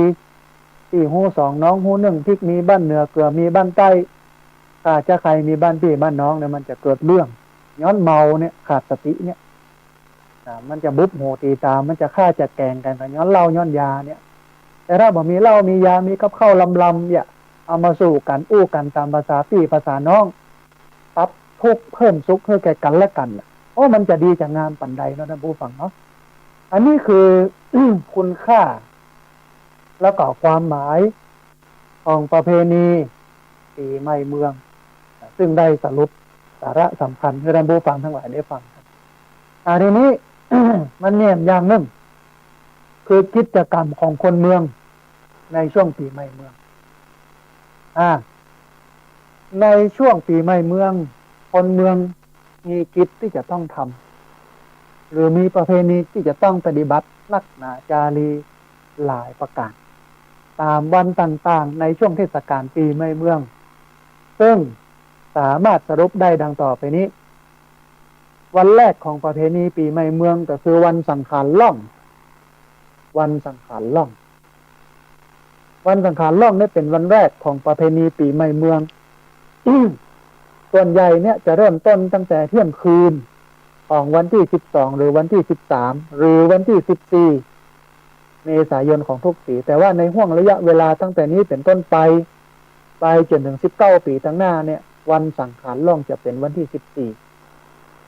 ในวันสังขารล่องนี้คนเมืองจะตื่นเจ้าเป็นพิเศษแม่บ้านแม่จองจะนึ่งข้าวเป่าไฟเนี่ยกับข้าวกับตาพ่อบ้านกับลูกๆก็จะช่วยกันเที่ยวบ้านเที่ยวจองทำความสะอาดบ้านตะโปกตุ้มตั้มตุ้มตั้มตุ้มตั้มจุดบทกไล่สังขารวันสังขารล่องโลกไล่สังขารท่านผู้ฟังคติธรรมที่แฝงในกิจกรรมการไล่สังขารก็คือการประกาศหรือว่าการบอกให้คนทั้งหลายทราบว่าว่าเดี๋ยวนี้สังขารได้ร่วงโรยหรือว่าได้ล่องไปสู่จุดสิ้นสุดก็คือความตายแห่งครั้งหนึ่งแล้วนั่นก็หมายความว่าเขาเนี่ยได้แก่ลงไปแห่งปีหนึ่งแล้วเนอะดังนั้นสาระสำคัญของการจุดหรือว่าสะโพกจุดบทบเนี่ยซึ่งเป็นการไล่สังขารเนี่ยก็คือการมีสติหรือบ่ประมาทมัวเมาเพราะว่าศักราชมันเปลี่ยนจากจุลศักราชหนึ่งไปสู่จุลศักราชหนึ่งเขาก็เปลี่ยนร่างกายก็แก่ไปแห่งปีหนึ่งแล้วเพราะว่าศักราชมันเปลี่ยนอย่างเงี้ยจากจุลศักราช1384วันที่16เดือนเมษายนก็จะเปลี่ยนเป็น1385เนี่ยโดยสังขารล่องก็จะเริ่มในวันที่14เมษายนเอาแก่ไปแห่งปีหนึ่งแล้วเนอะเนี่ยสาระสำคัญของการที่บทบจุดสะโพกในวันสังขารล่องเพื่อประกาศบอกกล่าวให้คนรู้ว่าโอ้บัดเดี๋ยวนี้สังขารร่างกายเฮามันแก่มันล่องมันลอยไปสู่จุดสิ้นสุดของความตายใกล้ตายเข้าไปแล้วเนอะจะไปประมาทมัวเมาในชีวิตนะเร่งกินเร่งทานเร่งทำความดีแต่บัดเดี๋ยวนี้มันบ่ได้อย่างอี้จุดไปแล้วป้องปังเมาเหล้ากันหิวโหกันบ่ได้สติบ่ได้ข้อคิดบ่ได้ธรรมะอย่างสักอย่างแต่จัดเพื่อมันได้มันต้องได้กำเกิดแบบนี้ในวันสังขารล่องอันที่สองท่านผู้ฟังวันเนาเป็นวันที่สองของประเพณีปีใหม่เมืองส่วนใหญ่จะเริ่มในวันที่14หรือว่า15เมษายนของทุกปีนี้เริ่มวันที่15จะเป็นอย่างอี้ไปแห่ง19ปีท่านผู้รู้ครูบาอาจารย์มณีพยอมยงศาสตราจารย์มณีพยอมยงอาตมาภาพจำได้เพื่อนบอกว่าที่จริงแล้ววันนี้เนี่ยน่าจะฮ้องว่าวันเนาซึ่งหมายถึงวันที่พระอาทิตย์มันเนาอยู่ระหว่างราศีมีนกับราศีเมษคือออกจากราศีมีนแล้วแต่ยังเข้าไปบ่ถึงราศีเมษมันแก่มันเนาอยู่หั่นในวันเนาซึ่งเป็นวันที่สองของประเพณีปีใหม่เมืองนั้น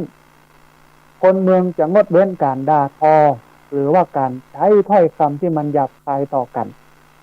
นะคนเฒ่าคนแก่คนบักเก่าโบราณก็จะบอกว่าวันเนานี่บอกควรด่ากันเนอะบอกควรอู้คำหยาบนะเนี่ยอาตมาสันนิษฐานว่าก็เพราะมันฮ้อนนะครับแล้วมันก็กินเหล้าไปละส่วนหนึ่งตึงฮ้อนตัวตึงกินเหล้าตัวธรรมดาทอกันใจคำหยาบใส่กันเนี่ยก็จะเกิดการทะเลาะวิวาทมาคุยก็จะซดหากันละอย่าเพิ่นก็เลยบ่ให้ใจคำหยาบการบาดาทอกันแล้วก็ในวันนี้นี่เองท่านผู้ฟังจะเป็นวันที่คนเมืองหรือว่าคนล้านนาเนี่ยจะช่วยกันขนทรายเข้าวัดขนทรายเข้าวัดตามคติความเชื่ออย่างใดอย่างหนึ่งใน2ประการก็คือ1เพื่อทำนุบำรุงพระพุทธศาสนาเพราะพระสงฆ์สามารถนำทรายที่พุทธศาสนิกชนขนเข้าวัดมาในวันเนาก็คือวันที่15เมษายนเนี้ยไปใช้ในการก่อสร้างหรือว่าบูรณะปฏิสังขรณ์ศาสนวัตถุต่างๆได้บางที่อาจจะใช้วันที่14ก็ได้มีปัญหาเรื่องวันเรื่องยามเรื่องความเป็นวันเป็นยามถ้าพร้อมวันไหนก็เนี่ยวันนั้นแต่ที่มันถูกต้องเนี่ยตามการนับวันเวลาของมนุษย์ที่กำหนดขึ้นนี่ก็คือวันที่15เป็นวันเนาอันที่2เพื่อชำระหนี้สงฆ์ท่านผู้ฟังโอ้หลายคนก็บอกว่าเขาจะไปเป็นหนี้ทุกเจ้าวันไหนเมื่อใดเนี่ยก็ได้ไปยืมสตังค์ทุกเจ้ารู้นี่นะ คือคณะที่เขาเดินเขาออกวัดท่านผู้ฟังทรายที่มันอยู่ในบริเวณวัดมันก็ติดรองเท้าติดเกือบของเขาออกไปตัวนั่นก็เท่ากับว่าเขาเนี่ยได้เอาทรายออกจากวัดไปโดยบ่ฮู้ตัวดังนั้นเพื่อบ่ให้เป็นบาปคนบักเก่าโบราณบรรพบุรุษของเฮาเนี่ยโดยเฉพาะบรรพบุรุษของคนเมืองเนี่ยก็เรื่องความสำคัญกับเรื่องอย่างนี้แต่ก่อนเนี่ยถอดเกือบเข้าวัดนะส้วมของเจ้าบ้านอยู่นอกวัดปุ๊บจะมาถ่ายอุจจาระปัสสาวะในเขตวัดเขตวาบ่ได้จะใส่เกือบเข้ามาวัดบ่ได้เพราะสมัยตะก่อนวัดลานวัดเป็นปูไปด้วยทรายหรอกด้วยเหตุนี้เนี่ยคนเมืองจึงได้จัดให้มีกิจกรรมขนทรายเข้าวัดขึ้นและถ้าหากว่าเรามองให้ลึกเรานึกให้ไกลเราทำใจให้กว้างเข้าไปแถมก็จะจะพบจะหันว่าคนเมืองในสมัยโบราณเนี่ยพยายามที่จะสอนให้อนุชนคนรุ่นหลังอย่างเราเนี่ยเป็นคนที่มีคุณธรรมสอนให้มีความซื่อสัตย์สุจริตสอนให้เป็นคนบ่คดบ่โกงขนาดเราเดินเข้าออกวัดเราบ่ฮู้จริงว่าเราขนทรายเข้าออกอาจจะบ่มีเจตนาในการจะลักจะขโมยก็ได้แต่ต้องไปทรายนะไปชำระหนี้สงฆ์นี่คือการสอนลูกสอนหลานของคนเมืองโบราณคนล้านนาโบราณให้มีความซื่อสัตย์สุจริตให้บ่คดบ่โกงช่วงนี้เวลานี้เป็นช่วงเวลาหาเสียงของนักการเมืองอาตมาเชื่อมั่นว่ามีการแจกสตางค์แน่นอนแจกสตางค์แน่นอนเลือกเบอร์นี้ได้เต้าอี้เลือกเบอร์นั้นได้เต้าอันบอกว่าพรรคไหนที่ไหนแจกกันนะแต่ว่าเชื่อมั่นว่าแจกแน่นอนเขาในฐานะเป็นลูกหลานคนล้านนาคนเมืองโลกเอาจำเป็นจะต้องซื่อสัตย์สุจริตบ่คดบ่โกงอันแรกเลยคือบังคับเงินเปิ้นอันนี้ดีที่สุดอันที่สองเมื่อหับมาแล้วอย่างใดก็ชำระบาปบ่ต้องกาเขาไปกาเบอร์ที่เขาชอบพรรคที่เขาชอบอันนี้เป็นการเปิ้นฮ้องว่าคนที่เปิ้นฮื้อสตังค์เขาเนี่ยมันได้กึดแถบพ้องมันได้มีจิตสำนึกแถบพ้องอันนี้คือการขนทรายเข้าวัดในวันเน่าหรือว่าวันเนาคือวันที่15เมษายนแต่หลายที่อาจจะเอาวันที่14ก็ได้บ่ได้มีปัญหาอย่างย้ำนะบ่ได้มีปัญหาอย่างเพราะว่าวันเวลาคนมันเป็นคนกึดขึ้นมาจะเอาวันไหนยังได้ก็ได้แอมวันหนึ่งท่านผู้ฟังวันพญาวันพญาวันนี่เป็นวันที่3ของประเพณีปีใหม่เมืองส่วนใหญ่นี่จะเริ่มขึ้นในวันที่15หรือว่าวันที่16ของทุกปีอย่างที่บอกก็คือตั้งแต่วันนี้ไปจนถึง19ปีตั้งหน้าเนี่ยวันพญาวันก็จะเป็นวันที่16เมษายนวันพญาวันนี่เป็นวันที่มีกิจกรรมนัก หลายกิจกรรมเพราะว่ามันเป็นการเปลี่ยนสีการเปลี่ยนศักราชในวันนี้นะครับมีกิจกรรมอย่างพ้องตอนเจ้าตอนสายก็ไปวัดไปวาไปไหว้พระรับศีลฟังธรรมตักบาตรเจริญภาวนาเจ้าสายนะบ่ายมาก็มาส่งน้ำพระพุทธรูปส่งน้ำพระสงฆ์ส่งน้ำสามเณรดำหัวคนเฒ่าคนแก่ตอนมะแรงมาแห่ไม้กำสีมหาโพธิ์แห่ไม้กำสีมหาโพธิ์อันเนี้ยวันพญาวันวันพญาวันนี่เป็นวันใหญ่กว่าวันทั้งหลายเพราะมันเป็นการเปลี่ยนศักราชในวันนี้คือวันที่16 เมษายนจะเปลี่ยนไปอย่างอี้หัน19 ปีที่พระสงฆ์สถาบันธรรมาภิวัตรก็จะจัดการทำบุญพุทธศาสนิกชนได้มาทำบุญกันในวันพญาวันนี้วันเดียววันที่16 เมษายนก็จะเริ่มกันตั้งแต่9 โมงเจ้ามาตักบาตรมาฟังธรรมแล้วก็มีพิธีพิเศษก็คือทำบุญอุทิศให้กับวันพระบุรุษญาติโกโหติกาผู้ที่ได้ร่วงรับดับขันไปแล้วเอาหูบมา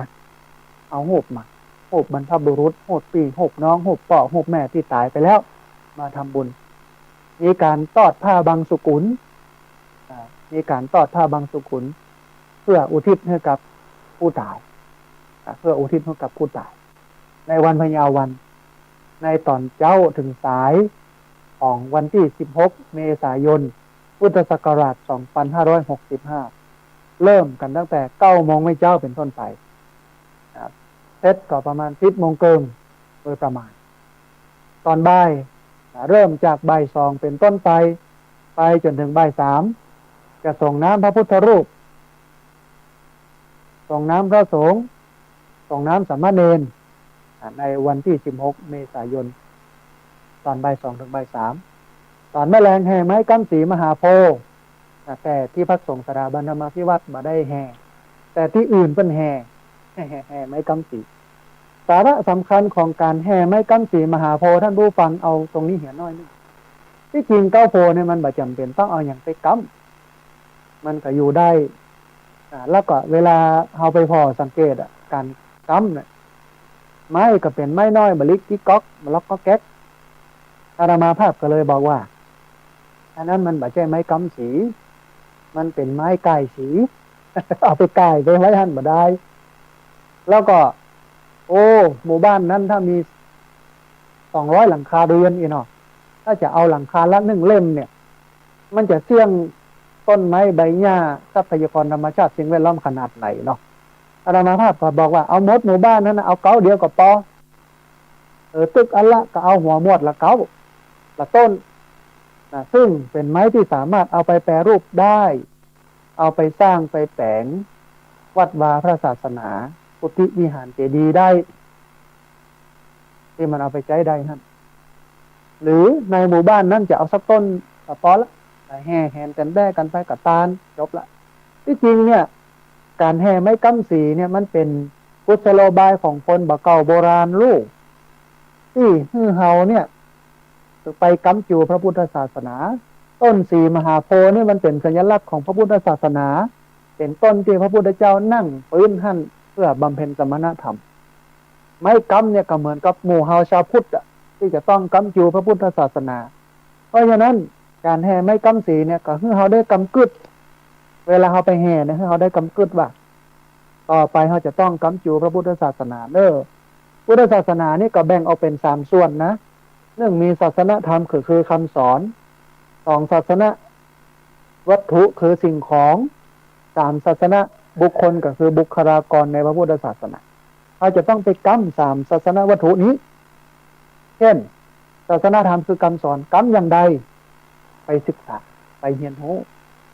ไปปฏิบัติและไปเผยแผ่นี่คือการกำจูศาสนธรรมศึกษาเฮียก่อนว่าพระพุทธเจ้าสอนอะไรหยังเอาไปปฏิบัติและเอาไปเผยแผ่แต่ยุคนี้สมัยนี้เนี่ยเฮาอู้บ่เก่งเอาเผยแผ่บ่เก่งเขาก็แนะนำให้พี่น้องชาวบ้านญาติและทั้งหลายฟังวิทยุนี้ถึงวันเจ้าพดแรงมันมีหลายคลื่นหลายสถานีโดยเฉพาะสถานีวิทยุคลื่นสีขาวเพื่อชาวประชานี่คือการกำจูศาสนธรรมของแท้ศาสนาวัตถุ อันไหนที่มันบ่มีเฮาก็แปลงสร้างขึ้นมาอันไหนที่สร้างแล้วมันลุมันแหลวเฮาก็ซ่อมไปเฮาก็ดูแลกันไปนี่คือศาสนวัตถุแต่ว่าในการสร้างก็ดีในการซ่อมก็ดีต้องตั้งอยู่บนหลักการก็คือแปลงให้มันเรียบง่ายแปลงให้มันประหยัดแปลงให้มันได้ประโยชน์เรียบง่ายประหยัดประโยชน์อันนี้คือศาสนวัตถุ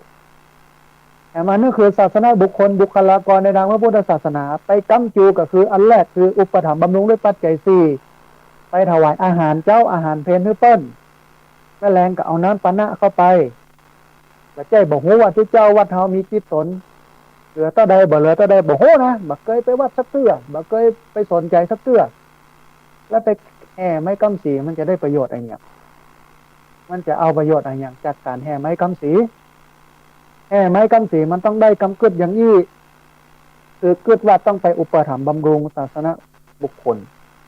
อุปถัมภ์บำรุงด้วยปัจจัยสี่อาหารเครื่องนุ่งห่มที่อยู่อาศัยยารักษาโรคยารักษาโรคเนี่ยไม่ใช่ว่าเอายาไปตานให้เปิ้นเวลาเปิ้นจะไปห้องยุกห้องยาเนี่ยเอารถทับส่งเปิ้นอันไหนที่เปิ้นต้องการก็ไปดูแลเปิ้นอันนี้คืออุปถัมภ์บำรุงด้วยปัจจัยสี่แต่มันนั่นคือเกื้อกูลให้เปิ้นได้ศึกษาธรรมให้เปิ้นได้เรียนรู้ธรรมะอย่างบัดเดียวเนี่ยมีมหาวิทยาลัยสงฆ์มีคณะต่างๆซึ่งมันเกี่ยวข้องกับพระพุทธศาสนาให้เปิ้นได้ไปเรียน4 ปี5 ปีเนี่ยและแถมอันนึงก็คือให้เปิ้นได้ปฏิบัติธรรมจะไปจวนเปิ้นนิมนต์เปิ้นไปงานนั้นงานนี้งานสวดนั้นสวดนี้อย่างเดียวให้เปิ้นได้ศึกษาธรรมให้เปิ้นได้ปฏิบัติธรรมเกี่ยวข้องให้ได้เดินจงกรมได้นั่งสมาธิให้ได้บำเพ็ญสมณธรรมเกี่ยวข้องอันสุดท้ายให้เปิ้นได้เผยแผ่ธรรมเพื่อกูลให้เปิ้นได้เทศน์ได้สอนให้ชาวพุทธได้เข้าใจในคำสอนของพระพุทธเจ้าอันนี้คือการแห่ไม้กำสีถึงจะได้ประโยชน์อย่างยิ่งแต่ถึงวันนี้มันบ่ใช่อย่างนั้นโลกท่านผู้ฟังเมาเหล้ากันหรอกโอ้หาหิ้วอย่าแห่ไปมงสิงมงกับเทเหล้ากันไปตามนั่นกะแบบมีหารไปอย่าทับศีลทับปอนกับบ่ฮู้เรื่องของเขาเมาแล้วโลกเสร็จแล้วก็ไปกินกันต่อเผลอๆเนี่ยไปบุบหูตีตากันแหมเผลอๆรถไปสแลบรถไปจนแหมเขาเมามันบ่ได้ประโยชน์อย่างแต่แห่ไม้กำสีอย่างที่บอกเนี่ยคือต้นโพหรือว่าต้นสีเนี่ยเปรียบเหมือนพระพุทธศาสนาเฮาอะเหมือนไม้กำต้องไปกำจูพระพุทธศาสนาโดยกำจูศาสนธรรมศาสนวัตถุแล้วก็ศาสนบุคคลอันนี้คือวันพญาวันเป็นวันเปลี่ยนปีศักราชมีกิจกรรมจะต้องทำเยอะไม่ว่าจะเป็นตอนเช้าตอนสายไหว้พระรับศีลฟังธรรมตักบาตรเจริญภาวนาก็เรียนเจริญพรท่านผู้ฟังเด้อถ้าท่านใดอยู่ใกล้ที่พักสงฆ์สถาบันธรรมาภิวัตรในวันที่16 เมษายนพุทธศักราช 2565 9 โมงไม่เจ้ามาไหว้พระรับศีลฟังธรรมตักบาตรมาฟังพระธรรมเทศนาเรื่องถอดรหัสประเพณีปีใหม่เมืองด้วยกันแล้วก็เจริญภาวนาประมาณ 10 โมงถึง 10 โมงครึ่งเป็นอันเสร็จพิธีบ่าย 2 โมงในวันที่16 เมษายนพุทธศักราช 2566มาส่งน้ำพระพุทธรูปพระสงฆ์สามเณรและดำหัวผู้เฒ่าผู้แก่มาร่วมกันนะฮะในวันพญาวันคือวันเปลี่ยนศักราชแถมวันหนึ่งท่านผู้ฟังวันปากปีวันปากปีนี่เป็นวันที่ 4ของประเพณีปีใหม่เมืองกิจกรรมที่จะกระทำในวันนี้ก็คือการทำบุญหมู่บ้านโดยการนิมนต์พระสงฆ์มาเจริญพระพุทธมนต์กลางหมู่บ้านเพื่อความเป็นสิริมงคลและด้วยการที่จะต้องร่วมแรงร่วมใจกันทำงานในการทำบุญบ้านก็จึงทำให้คนในหมู่บ้านนี้มีความสมัครสมานสามัคคีกันมีความร่วมแรงร่วมใจกันถือว่าวันนี้หรือว่าวันปากปีเนี่ยวันที่17เนี่ยเป็นวันสามัคคีของคนในหมู่บ้านที่ฮู้2น้องฮู้1พริกมีบ้านเหนือเกลือมีบ้านใต้ขาจะใครมีบ้านที่บ้านน้องคนนั้นฮู้นั้นคนนี้ฮู้นี้เอามาแปลงเอามาเนี่ยเอามาทำกันที่มนต์พระสงฆ์มาเจริญพระพุทธมนต์เพื่อความเป็นสิริมงคลท่านผู้ฟังการทอดรหัสประเพณีปีใหม่เมืองที่ทอดไปบัดเดียวเนี้ยที่ทอดขณะนี้เนี่ยมีวัตถุประสงค์เพื่อเชื่อมโยงเพื่อการเชื่อมโยง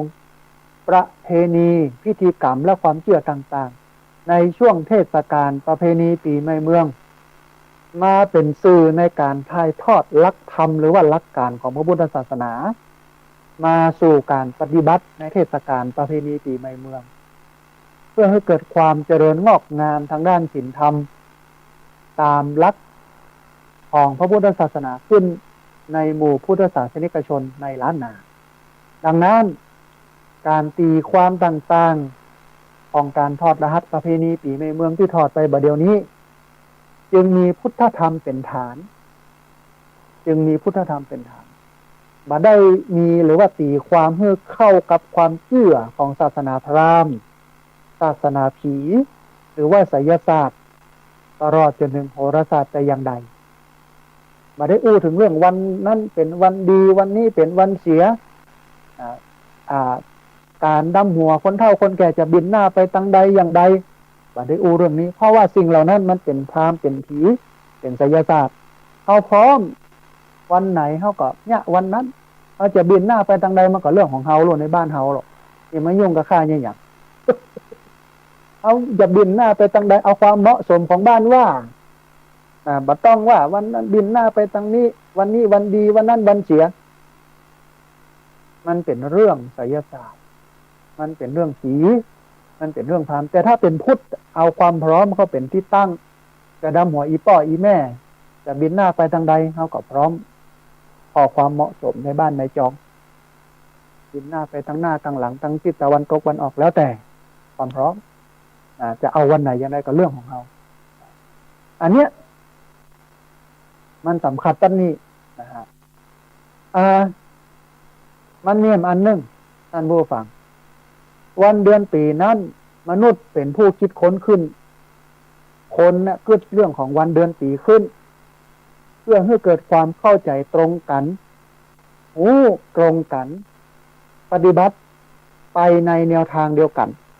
ซึ่งแน่นอนว่าสมมุติบัญญัติที่มนุษย์บัญญัติขึ้นหรือว่าคิดขึ้นหรือว่าวางไว้เนี่ยมันย่อมเหมาะสมกับยุคสมัยนั้นๆและเมื่อการเวลามันผ่านไปสมัยมันผ่านไปก็ต้องปรับปรุงเปลี่ยนแปลงเพื่อเข้าหรือว่าเหมาะสมกับยุคสมัยเพื่อให้เกิดความเข้าใจตรงกันตรงกันปฏิบัติไปในทางเดียวกันของชุมชนสังคมนั้นๆตามยุคตามสมัยนั้นๆแต่สิ่งที่ควรจะทบเถียงความสำคัญกันในเวลานี้เนี่ยควรจะเป็นเรื่องความหมายและความสำคัญของประเพณีปีใหม่เมืองนักกว่าเรื่องอื่นๆเพราะอาตมาเชื่อว่าวันนี้น้อยคนนักที่จะรู้จักและเข้าใจว่าประเพณีปีใหม่เมืองมันคืออะไรเอาจะปฏิบัติอย่างใดให้เกิดความเจริญงอกงามทางศีลธรรมตามหลักของพระพุทธศาสนาขึ้นในหมู่พุทธศาสนิกชนในล้านนาในช่วงประเพณีปีใหม่เมืองอันนี้เป็นเรื่องที่ควรจะมาถกเถียงกันขึ้นนักมาทำความเข้าใจกันขึ้นนักอันมองเห็นมุมหนึ่งอาจจะเป็นเพราะว่าเฮาบ่ให้ความสำคัญหรือไม่ให้ความสนใจกับเรื่องอย่างอี้ไปสนใจว่าวันประเพณีปีใหม่เมืองวันไหนเป็นวันสังขารล่องวันไหนเป็นวันเนาวันไหนเป็นวันพญาวันเอาไปใส่ใจกับเรื่องอย่างนั้นไปแต่เฮาบ่สนใจว่าวันปีใหม่เมืองคือการเปลี่ยนจุลศักราชจากจุลศักราช1ไปสู่จุลศักราช1มันทำให้เฮาแก่มันทำให้เฮาเฒ่าไปแห่งปีนึงแล้วอายุเพิ่มขึ้นในวันที่16เมษายนอันเนี้ยเขาควรจะเข้าใจเรื่องอย่างนี้เขาจะต้องปฏิบัติตัวอย่างใดเขาเจริญงอกงามในศีลธรรมตามหลักธรรมในทางพระพุทธศาสนาอันนี้ควรจะเรียนรู้ด้วยความที่เขาบ่ฮู้เขาบ่พอบ่ก้อยเขาบ่สนใจเรื่องที่ว่ามานี้มันจึงทำให้ประเพณีปีใหม่เมืองที่เขาฮู้เขาผ่านกันอยู่ในวันนี้มันเลอะเทอะมากเลอะเทอะอะไรอย่างด้วยการไปกินเหล้าเมายาจบลงด้วยกันเมาแล้วครับรถไปจุไปจนกันบุกโหตีตากันบาดเจ็บกันเป็นหมื่นเป็นพันตายกันเป็นเบื่อด้วยเหล้าด้วยยาด้วยอุบัติเหตุเพราะเราบ่ฮู้ถึงคุณค่าแท้ของและความหมายของประเพณีปีใหม่เมืองมีทั้งโป๊ทั้งเปลือยลามกอนาจารเกิดการลวนลามเกิดการข่มขืนกระทำชำเรา มีฮือหันเป็นข่าวนักนาจารีทุกวันในช่วงเวลาปีใหม่เมืองนี้เพราะฉะนั้นวันนี้การทอดรหัสประเพณีปีใหม่เมืองนี้กับเพื่อให้คนเมืองได้เกิดสำนึกว่าอันอย่างคือปีใหม่เมืองและควรปฏิบัติตัวอย่างใดในปีใหม่เมืองนั้นๆไม่ได้สนใจว่าวันเวลามันจะตรงกันบัดตรงกันเอาความพร้อมของชุมชนสังคมนั้นเป็นตัวตั้งใครพร้อม13 14 15ก็เนี่ยไปใครพร้อมอาจจะเอาถูกต้องตามระบบเอา14 15 16ก็เนี่ยไปตามความพร้อมของชุมชนสังคมนั้นๆกับพระเจ้าวัดเฮากับพระเจ้าวัดเฮาไม่ใช่พระเจ้าวัดไผ่ชุมชนเฮากับชุมชนเฮาหมู่บ้านเฮากับหมู่บ้านเฮาจะเนี่ยกันยังอี้กันแล้วแต่ไม่ได้มีใครบังคับมันเป็นความเชื่อแต่ขอให้หูไว้ว่าปีใหม่เมืองคือการเปลี่ยนสีเอาเท่าเฮาแก่ไปแล้วปีนึงเนอะแล้วก็เป็นการปฏิบัติตามหลักการอย่างที่บอกอะว่าละอ่อนวัยหนุ่มสาวคนเฒ่าคนแก่คนใหญ่มันควรจะปฏิบัติตัวอย่างใดในประเพณีปีใหม่เมืองอาจจะเป็นการเริ่มต้นใหม่ตั้งใจใหม่สิ่งที่มันทำแบบสำเร็จในปีแล้วจะเอามาเนี่ยในปีนี้ก็ได้อย่างนี้นะฮะอันนี้คือประเพณีปีใหม่เมืองคิดว่าการทอดรหัสในวันนี้ก็น่าจะครบถ้วนสมบูรณ์ขณะนี้ท่านผู้ฟังกำลังติดตามรับฟังรายการธรรมาธิวัฒน์อันเป็นรายการวิทยุเพื่อการเผยแผ่พระพุทธศาสนาส่งเสริมการศึกษาและพัฒนาสังคมรายการนี้รับผิดชอบโดยอาตมาภาพพระสาธิตชีระปัญโยผู้อำนวยการสถาบันธรรมาภิวัตรสถาบันเพื่อเผยแผ่พระพุทธศาสนาส่งเสริมการศึกษาและพัฒนาสังคมตั้งอยู่ณที่พักสงฆ์สถาบันธรรมาภิวัตรบ้านศพเสริญตำบลศพปาดอำเภอแม่เมาะจังหวัดลำปางรายการนี้ ออกอากาศทุกวันอังคารตั้งแต่เวลา4:05ไปจนถึง7 โมงไม่เจ้าทุกวันอังคารได้มาพบกันออกอากาศผ่านทางสถานีวิทยุคลื่นสีขาวเพื่อชาวประชาหลายคลื่นหลายสถานีหลายจังหวัดออกอากาศผ่านทาง Facebook ไลฟ์ซึ่งเป็นไลฟ์สดของทางวัดฝายหินของท่านอาจารย์พระครูอภิวัฒนวิกรมบันทึกเทปเอาไปออกอากาศผ่านทางสถานีวิทยุเพื่อการศึกษาและพัฒนาอาชีพRadio Network FM 99.50 เมกะเฮิรตซ์ของวิทยาลัยเทคนิคกฟผ.แม่เมาะทุกวันศุกร์ตั้งแต่เวลา 8 โมงเช้าเป็นต้นไปเอาละท่านผู้ฟังตอนนี้ได้เวลาเปิดสายให้ท่านผู้ฟัง ที่ฟังอยู่ทางบ้านได้โทรเข้ามาร่วมบูร่วมเอ่ยกันได้โทรเข้ามาร่วมแสดงกับกุศลกันเรียนเชิญเจริญพรท่านผู้ฟังได้โทรเข้ามาร่วมบูร่วมเอ่ยกันโทรเข้ามาร่วมแสดงกำกึศความเห็นกันโทรเข้ามาบอกเช็คสัญญาณว่าชัดบ่ชัดอย่างใดอากาศเป็นอย่างใดพ่องสภาพหมอกควันเป็นใดพ่องนี่นะเรียนเชิญเจริญพรได้ที่เบอร์064 125 4122เบอร์064 125 4122เอามีเวลาอยู่ด้วยกันครึ่งชั่วโมงท่านผู้ฟังเพราะฉะนั้นตอนนี้ได้เวลาเปิดสายให้ท่านผู้ฟังที่ฟังอยู่ทางบ้านได้โทรเข้ามาร่วมเอ่ยกันแล้วนะฮะขณะที่รอสายจากบรรดาท่านผู้ฟังที่ฟังอยู่ทางบ้านจะโทรเข้ามาร่วมเอ่ยกันโทรเข้ามาร่วมแสดงกับกุศลความเห็นกันก็เรียนเชิญเจริญพรเมื่อท่านใดจะมาร่วมทำบุญจัดซื้อที่ดินถวายไว้ในพระพุทธศาสนาเหลืออยู่ประมาณ 200,000 บาทก็เรียนเชิญเจริญพรได้ที่ธนาคารกรุงไทยสาขาประตูชัยชื่อบัญชีที่พักสงฆ์สถาบันธรรมาภิวัตรหมายเลขบัญชี536-0755318พอดีมีสายเข้ามาสายหนึ่งเดี๋ยวครับสายนี้ก่อนเพิ่นจะว่าจะได้พ่องเจริญพรเอาสาธุแม่สายทองบ้านห้วยการบ้านโฮงละปูนเนาะอากาศร้อนเนาะเอา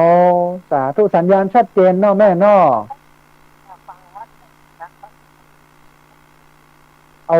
อนุโมทนาบุญกับโยมแม่เนอะได้กำลังใจจัดหนักอนุโมทนาสายแรกมาจากบ้านห้วยการบ้านโฮงละปูน แม่สายทองโอ้เข้ามาคือกำลังใจกันสัญญาณชัดเจนดีแล้วบอกว่าอู้ยบ้านห้วยการฮ้อน อากาศมันร้อนเหลือเกินนี่นะลำปางกับปอกันนะท่านผู้ฟังนะที่อื่นเป็นยังไงพ่อมโตเข้ามาเนอะที่เบอร์0641254122เบอร์0641254122พอดีมีสายเข้ามาสายหนึ่งเดี๋ยวครับสายนี้ก่อนเปิ้นจะว่าจะได้พ่อมเจริญพรสาธุโยมแม่โทรมาจากทางใดหัวเจ้าพอดีชัดเจนดีพระอาจารย์อ๋อสัญญาณชัดเจนดีเนาะเห็นดีเจ้าเนี่ยผมมีดังอย่างดังทุกหมดต่างเอาสาธุอนุโมทนาบุญเนอโยมแม่ที่ติดตามรับฟังกันเนอเอาเจ้าไว้สาธุเจริญพรโยมแม่บัวโถเข้ามาให้กำลังใจแล้วก็บอกว่าสัญญาณชัดแจ๋วขนาดบ่มีเสียงโซ่ซ่าเลยนี่นะลืมถามว่าหมอกควันเป็นได้พ่อง เรียนเชิญเจริญพรนะท่านผู้ฟังเนอที่เบอร์0641254122เบอร์0641254122พอดีมีสายเข้ามาสายหนึ่งเดี๋ยวครับสายนี้ก่อนเปิ้นจะว่าจะได้พ่องเจริญพรเอาสาธุสำเริงเป็นได้พ่อมยมแม่อากาศบะเดียวนี้เอาเหมือนกันกับลำปางเนาะแม่เนาะอย่างได้การรักษาสุขภาพเนอะแม่เนอะ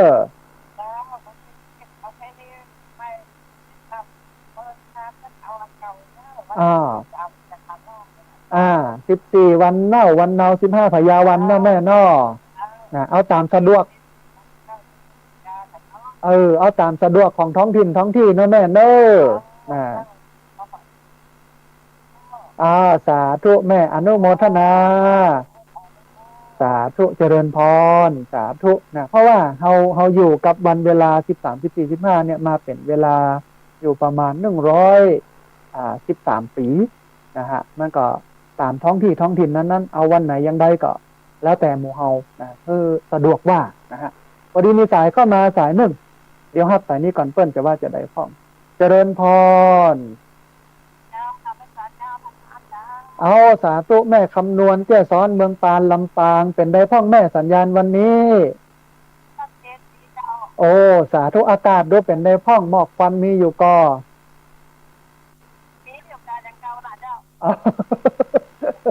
อากาศก็ร้อนนะแม่เนาะเมื่อวันนี้ร้อนหมอจะอยู่ที่ไหนตั้งใดแล้วเนี่ยประเดี๋ยวนี้นะต้องรักษาสุขภาพเนอะแม่เนอะต้องบ่มอยู่ในบ้านนะเนาะแม่เนาะ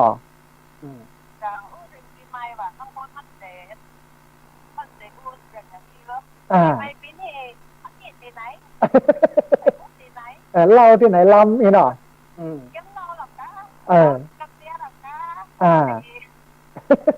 มันคือแต่เรื่องกินเรื่องเล่นเรื่องม่วนอย่างเดียวมันบ่ได้มีข้อคิดธรรมะอย่างมาใจกับชีวิตเลยเนาะแม่เนาะเป็นที่น่าเสียดายเหมือนกันคนหมู่นี้นะเนาะแต่ว่าเฮาก็ยึดเอาเนี้ยศีลธรรมจัญญาธรรมะของพระพุทธเจ้าเป็นที่ตั้งที่เพิ่งเนาะแม่เนาะมันเป็นความสุขนะมันเป็นความม่วนใจแต่ว่าไอ้โมที่กินเหล้ากินยาเด้อตุกสตังค์หมด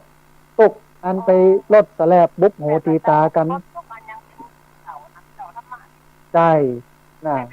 แม่นละ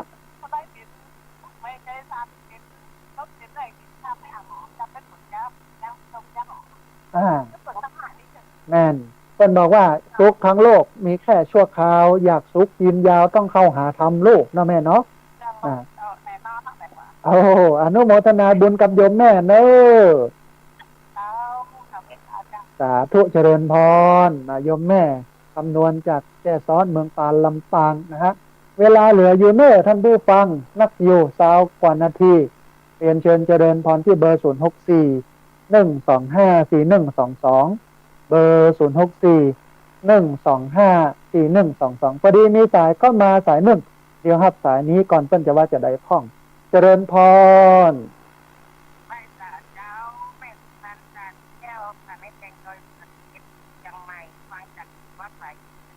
โอ้สาธุโยมแม่สัญญาณชัดเจนดีเนาะ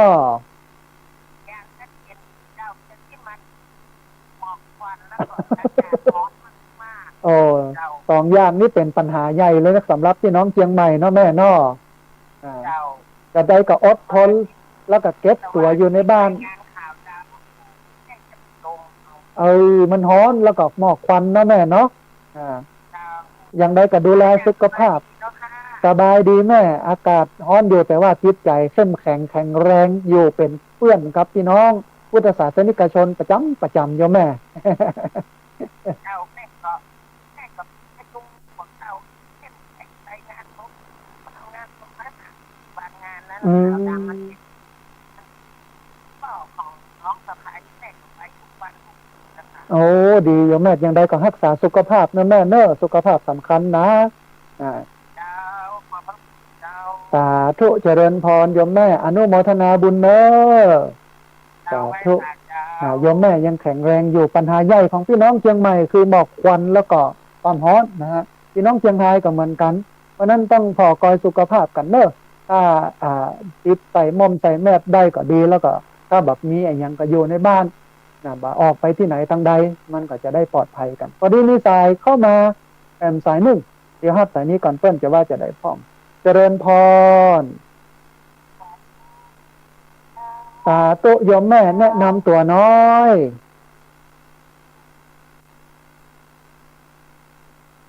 อยู่ตังใดโยมแม่ริมเชียงใหม่เนาะแม่เนาะโอ้สาธุอนุโมทนาบุญที่ติดตามรับฟังกันเนอะแม่เนอะแม่นนะใจจุ่มใจเย็นอยู่ไปเดี๋ยวมันก็ดีขึ้นเดี๋ยวมันก็ดีขึ้นทำใจสบายเนาะแม่เนาะโอ้สาธุอนุโมทนาเจริญพรสาธุโยมแม่จากอำเภอแม่ริมนะฮะบอกว่าทำใจสบายบ่ต้องเครียดอย่างเป็นไปมันก็เป็นไปค่อยๆแก้ไปค่อยๆไขไปต้องอนุโมทนาบุญตัวเรียนเชิญเจริญพรเนอะที่เบอร์064 125 4122เบอร์064 125 4122พอดีมีสายเข้ามาสายหนึ่ง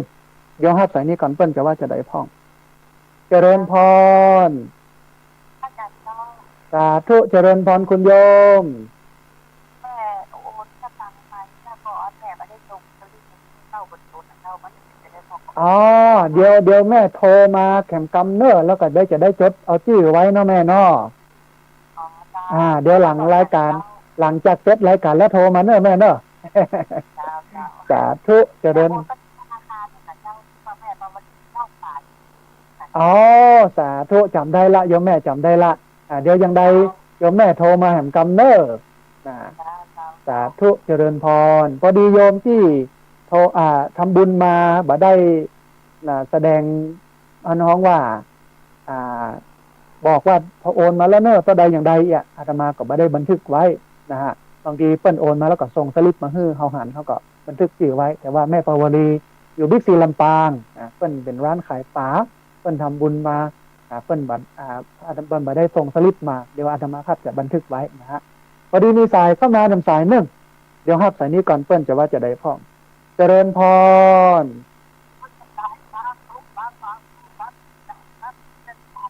โอ้สาธุครับหลวงพ่อสัญญาณชัดเจนดีเนาะ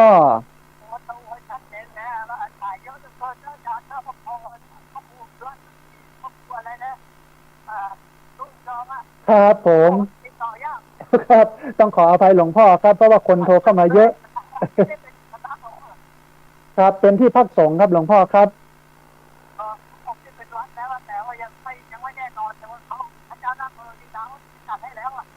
อนุโมทนาบุญกับหลวงพ่อครับสาธุครับนมัสการครับหลวงพ่อจากเชียงดาวโทรเข้ามาให้กำลังใจกันบอกว่าสัญญาณชัดเจนดีแล้วก็โทรศัพท์ติดยากขนาดเพราะว่าโทรกันเข้ามาหลายสายเรียนเชิญเจริญพรเมื่อท่านผู้ฟังที่เบอร์064 125 4122เบอร์064 125 4122พอดีมีสายเข้ามาแทนสายหนึ่งเดี๋ยวฮับสายนี้ก่อนเปิ้ลจะว่าจะได้พ้องเจริญพร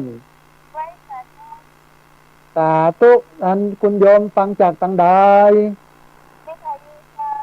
อยู่ที่ไหนเอ่ย เอา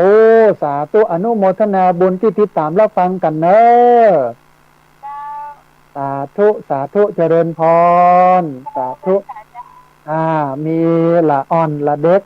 จากบ้านร้องเครือกล่าวโทรเข้ามาบอกฟังอยูนเนอร์สัญญาณชัดเจนที่ต้องอนุโมทนาบุญกับคนรุ่นใหม่ท่านผู้ฟังที่สนใจธรรมะอยู่ในศีลกินในธรรมต้องอนุโมทนาเรียนเชิญเจริญพรเนอร์ที่เบอร์064 125 4122เบอร์064 125 4122พอดีมีสายก็มาแถมสายหนึ่งเดี๋ยวฮับสายนี้ก่อนเปิ้นจะว่าจะได้ฟังเจริญพรก็จะแก่เจ้าไม่จะแลปีสองแปดแต่ละปีเจ้าโอ้สาธุอนุโมทนาบุญที่ติดตามรับฟังกันเนอะแม่เนอะสาธุสาธุขอทานเอาแต่เนื้อแต่ตัวเนอะเทศดีมากเลย สาธุโยมแม่จะไปละไปเลินกันเนอะติดตามรับฟังกันเนอะ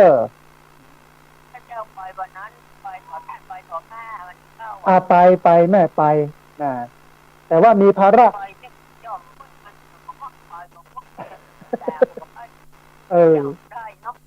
พอดีมีธุระมีภาระกันเลยรีบครับ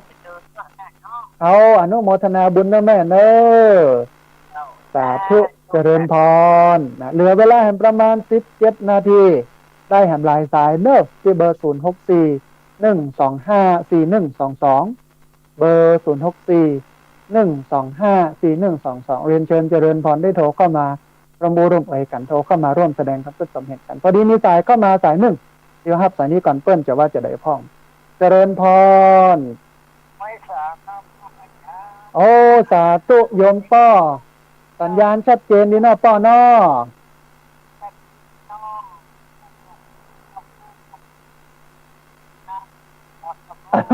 สาธุม่วนงานสันเล้านะป้อเนาะโอ้อนุโมทนาบุญป้อที่ติดตามรับฟังแล้วก็โทรเข้ามาเนอะ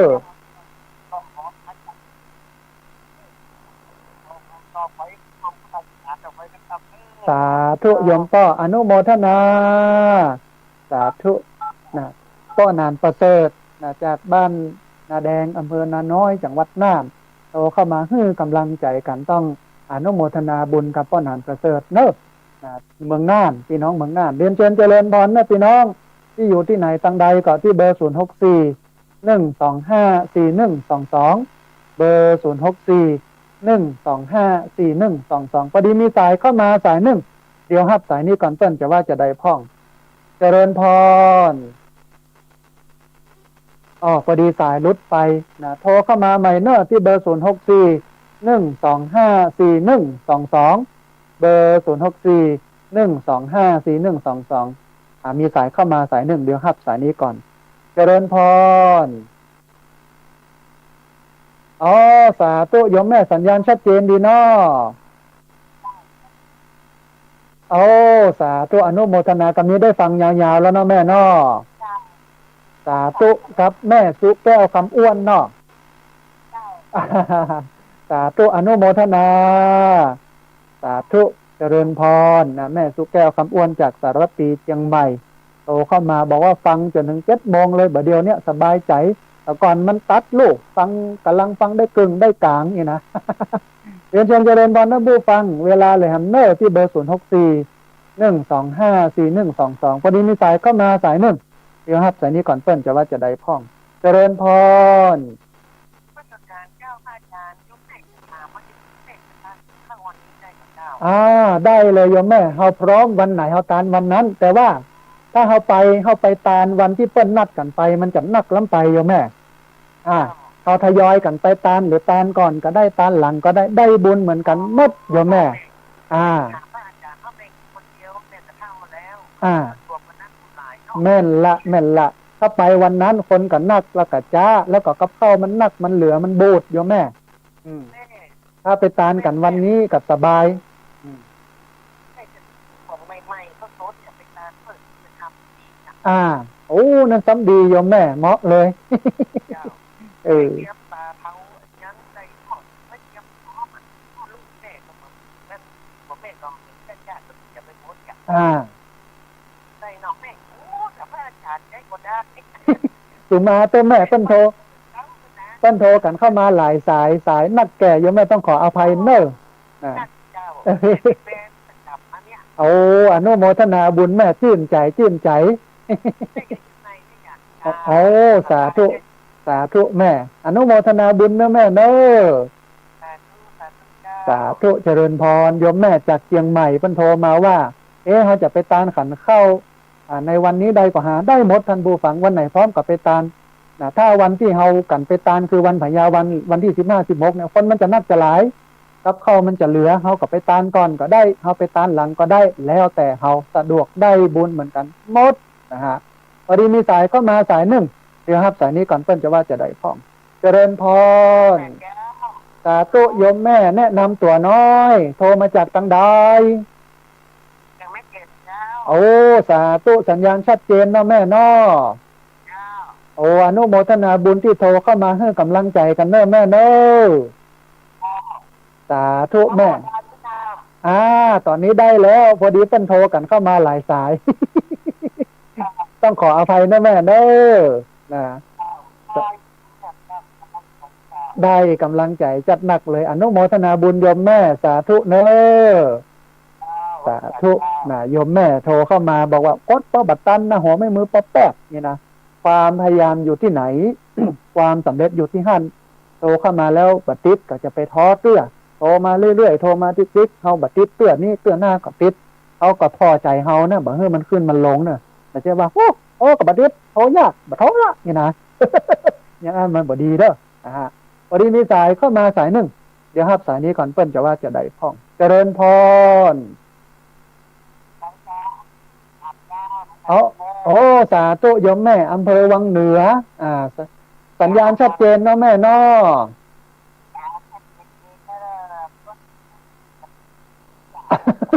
เพิ่นโทรกันเข้ามาหลายสายต้องสุมาอภัยโยมแม่เนอะ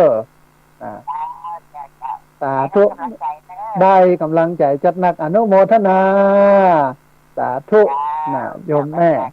จากอำเภอวังเหนือจังหวัดลำปางเรียนเชิญเจริญพรเนอะเวลาเหลืออยู่ที่เบอร์064-125-4122เบอร์064-125-4122เรียนเชิญเจริญพรพอดีมีสายเข้ามาสายหนึ่งเดี๋ยวครับสายนี้ก่อนเปิ้ลจะว่าจะได้พ้องเจริญพ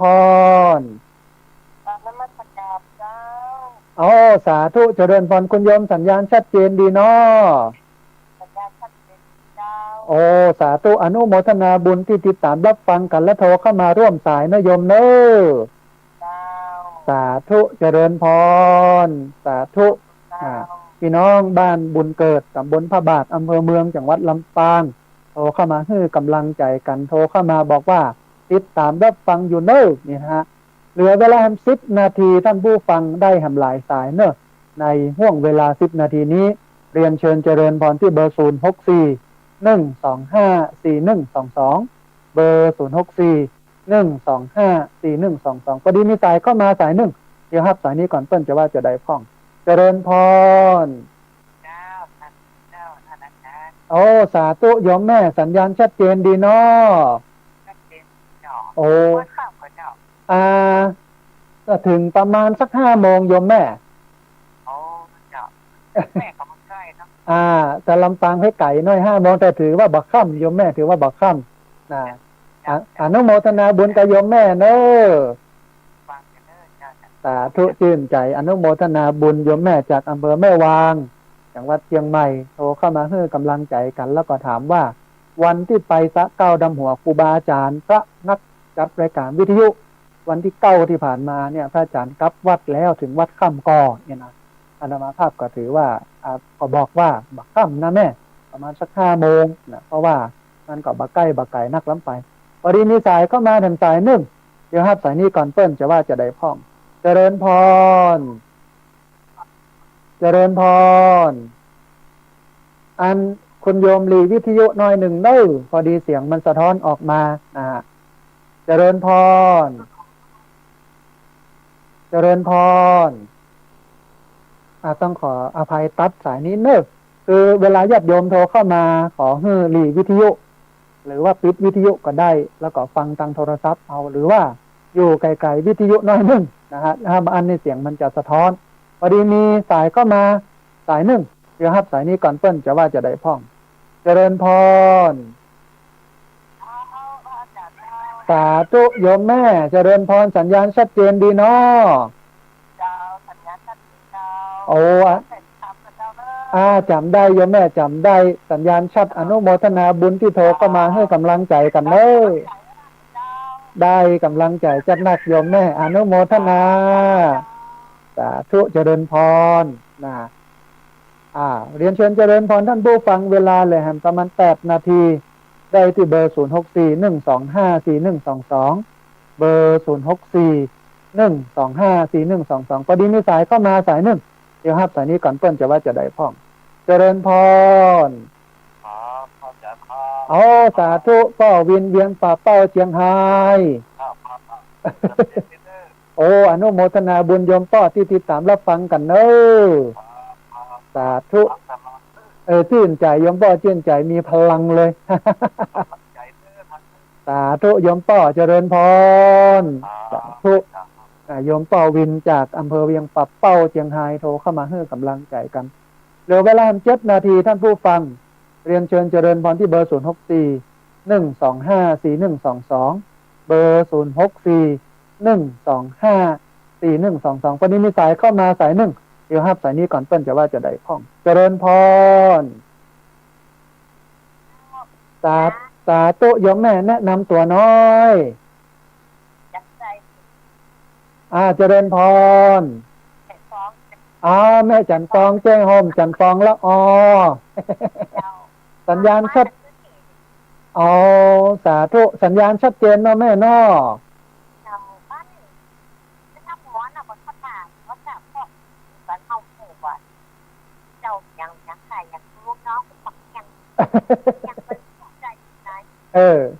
บอกว่าของใครเป็นของใครเนาะแม่เนาะดีด้วยนั่งแก้วแล้วก็ผ่าจัดเป็นของใครเนาะน่ะด้วยนั่งแก้วแล้วเปิดว่าเศษผ้าบาทพระธาตุอัน42เมืองเดี๋ยวอันจะเสนอในที่ประชุมให้เป็นทรัพย์เนาะแม่เนาะอย่างน้อยนั่งแก้วเอาไปฟ้องกับพระขายได้โยมแม่ได้อนุโมทนาบุญเนอะแม่ฟองเนอะสาธุเจริญพรสาธุแม่จันฟองแจ้งโฮมโทรเข้ามาข้อคิดว่าเท้าดำหัวครูบาอาจารย์เนี่ยจัดเป็นการภัยกันมันใส่ชื่อไว้เหียเพราะว่ามันจะได้ตรงกันจะได้รู้ว่ารูปไหนมักอะไรอย่างจะได้เอาไปใส่อันนั้นเนี่ยนะเรียนเชิญเจริญพรนะท่านผู้ฟังเนอะที่เบอร์0641254122เบอร์0641254122พอดีมีสายก็มาสายหนึ่งเดี๋ยวครับสายนี้ก่อนเปิ้นจะว่าจะได้พ้องเจริญพรสาธุโยมแม่แนะนำตัวน้อยเจริญพรสาธุเจริญพรโยมแม่จำได้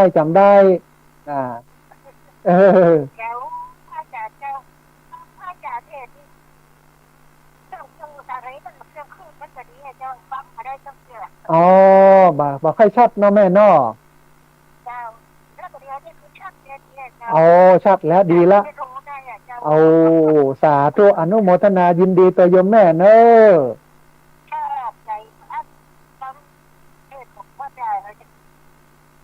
ม่วนฟังแล้วม่วนดีเนาะแม่เนาะอนุโมทนาบุญเนอะแม่เนอะติดตามรับฟังกันต่อไปเนอะแม่เนอะแม่นละเส้นโทรกันเข้ามาหลายสายแม่ตอนนี้ติดแล้วนะเป็นบุญละได้อู้กันเนาะแม่เนาะ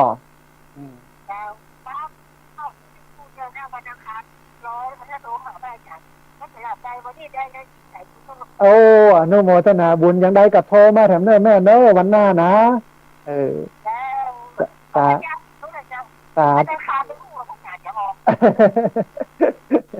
าธุอนุโมทนาบุญเนอะแม่เนอะสาธุเจริญพรสาธุโยมแม่โทรมาจากบ้านแป้นอายุ90แล้วฟังประจำทุกวันอังคารรอติดตามรับฟังแล้ววันนี้ได้โทรเข้ามารู้ปูกันกับเป็นที่น่าดีใจอนุโมทนาบุญอายุมันขวัญยืนนะแม่เนอะที่ติดตามรับฟังกันเรียนเชิญเจริญพรท่านผู้ฟังเวลาเหลือประมาณ 3-4 นาทีที่เบอร์0641254122 1254122เบอร์0641254122พอดีมีสายเข้ามาสายหนึ่งเดี๋ยวรับสายนี้ก่อนเพิ่นจะว่าจะได้พร้อมเจริญพรก็สายลุดไปโทรเข้ามาใหม่เนอะท่านผู้ฟังเนอะที่เบอร์0641254122พอดีมีสายเข้ามาเดี๋ยวรับสายนี้ก่อนเจริญพรพระเจ้าสาธุโยมแม่สัญญาณชัดเจนดีเนาะจำได้ไหมชื่อแม่น้อยจำได้โยมแม่จำได้แม่น้อยบรรตาโคกนะอันวันนี้อากาศเป็นไงพ้องแถวนั้นโยมแม่อากาศจะแข็งดีละเจ้าโอ้สว่างเป่งมาละดีน้อยนึงละเนาะแม่เนาะโอ้อนุโมทนาบุญเนาะแม่เนาะไม่เป็นกำลังใจเด้อได้กำลังใจจัดหนักเลยโยมแม่อนุโมทนาสาธุเจริญพรแม่น้อยบรรตาโคกส่งฝ่ายลำปางโตเข้ามาให้กำลังใจกันเหลือเวลาให้2 นาทีได้ที่เบอร์0641254122เบอร์0641254122พอดีมีสายเข้ามาสายหนึ่งเดี๋ยวรับสายนี้ก่อนเปิ้นจะว่าจะได้พ้องเจริญพรสาธุมาแล้วนะบ้านห้องละปูนสัญญาณชัดเจนเนาะแม่เนาะสาธุต้องขออภัยที่โทรเข้ามาติดยากหน่อยเพราะว่าเป็นโทรเข้ามาหลายสายแต่ตอนนี้ติดแล้วนะได้อู้กันแล้วนะอันดูแลสุขภาพเนยโยมเนอนะสาธุเจริญพรสาธุนั้นเหลือเวลา2 นาทีที่เบอร์0641254122เบอร์0641254122เรียนเชิญเจริญพรได้โทรเข้ามาร่วมบูร่วมเอ่ยกันได้โทรเข้ามาร่วมแสดงความคิดความเห็นกันพอดีมีสายนี้โทรเข้ามาขอเป็นสายสุดท้ายกันแล้วกันเจริญพรสาธุอันสัญญาณชัดเนาะแม่เนาะโอ้อนุสุมาเตยโยมแม่เพิ่นโทรกันเข้ามาหลายสายเนอะอาสาธุได้กำลังใจจัดหนักโยมแม่อนุโมทนาบุญเนอะได้กำลังใจจัดหนักอนุโมทนาแม่โยมแม่จากดอยสะเก็ดเด็บสะกอยเนอะสาธุอันโยมแม่จากดอยสะเก็ดโทรเข้ามาให้กำลังใจแล้วก็เป็นสายสุดท้ายเอาละท่านผู้ฟัง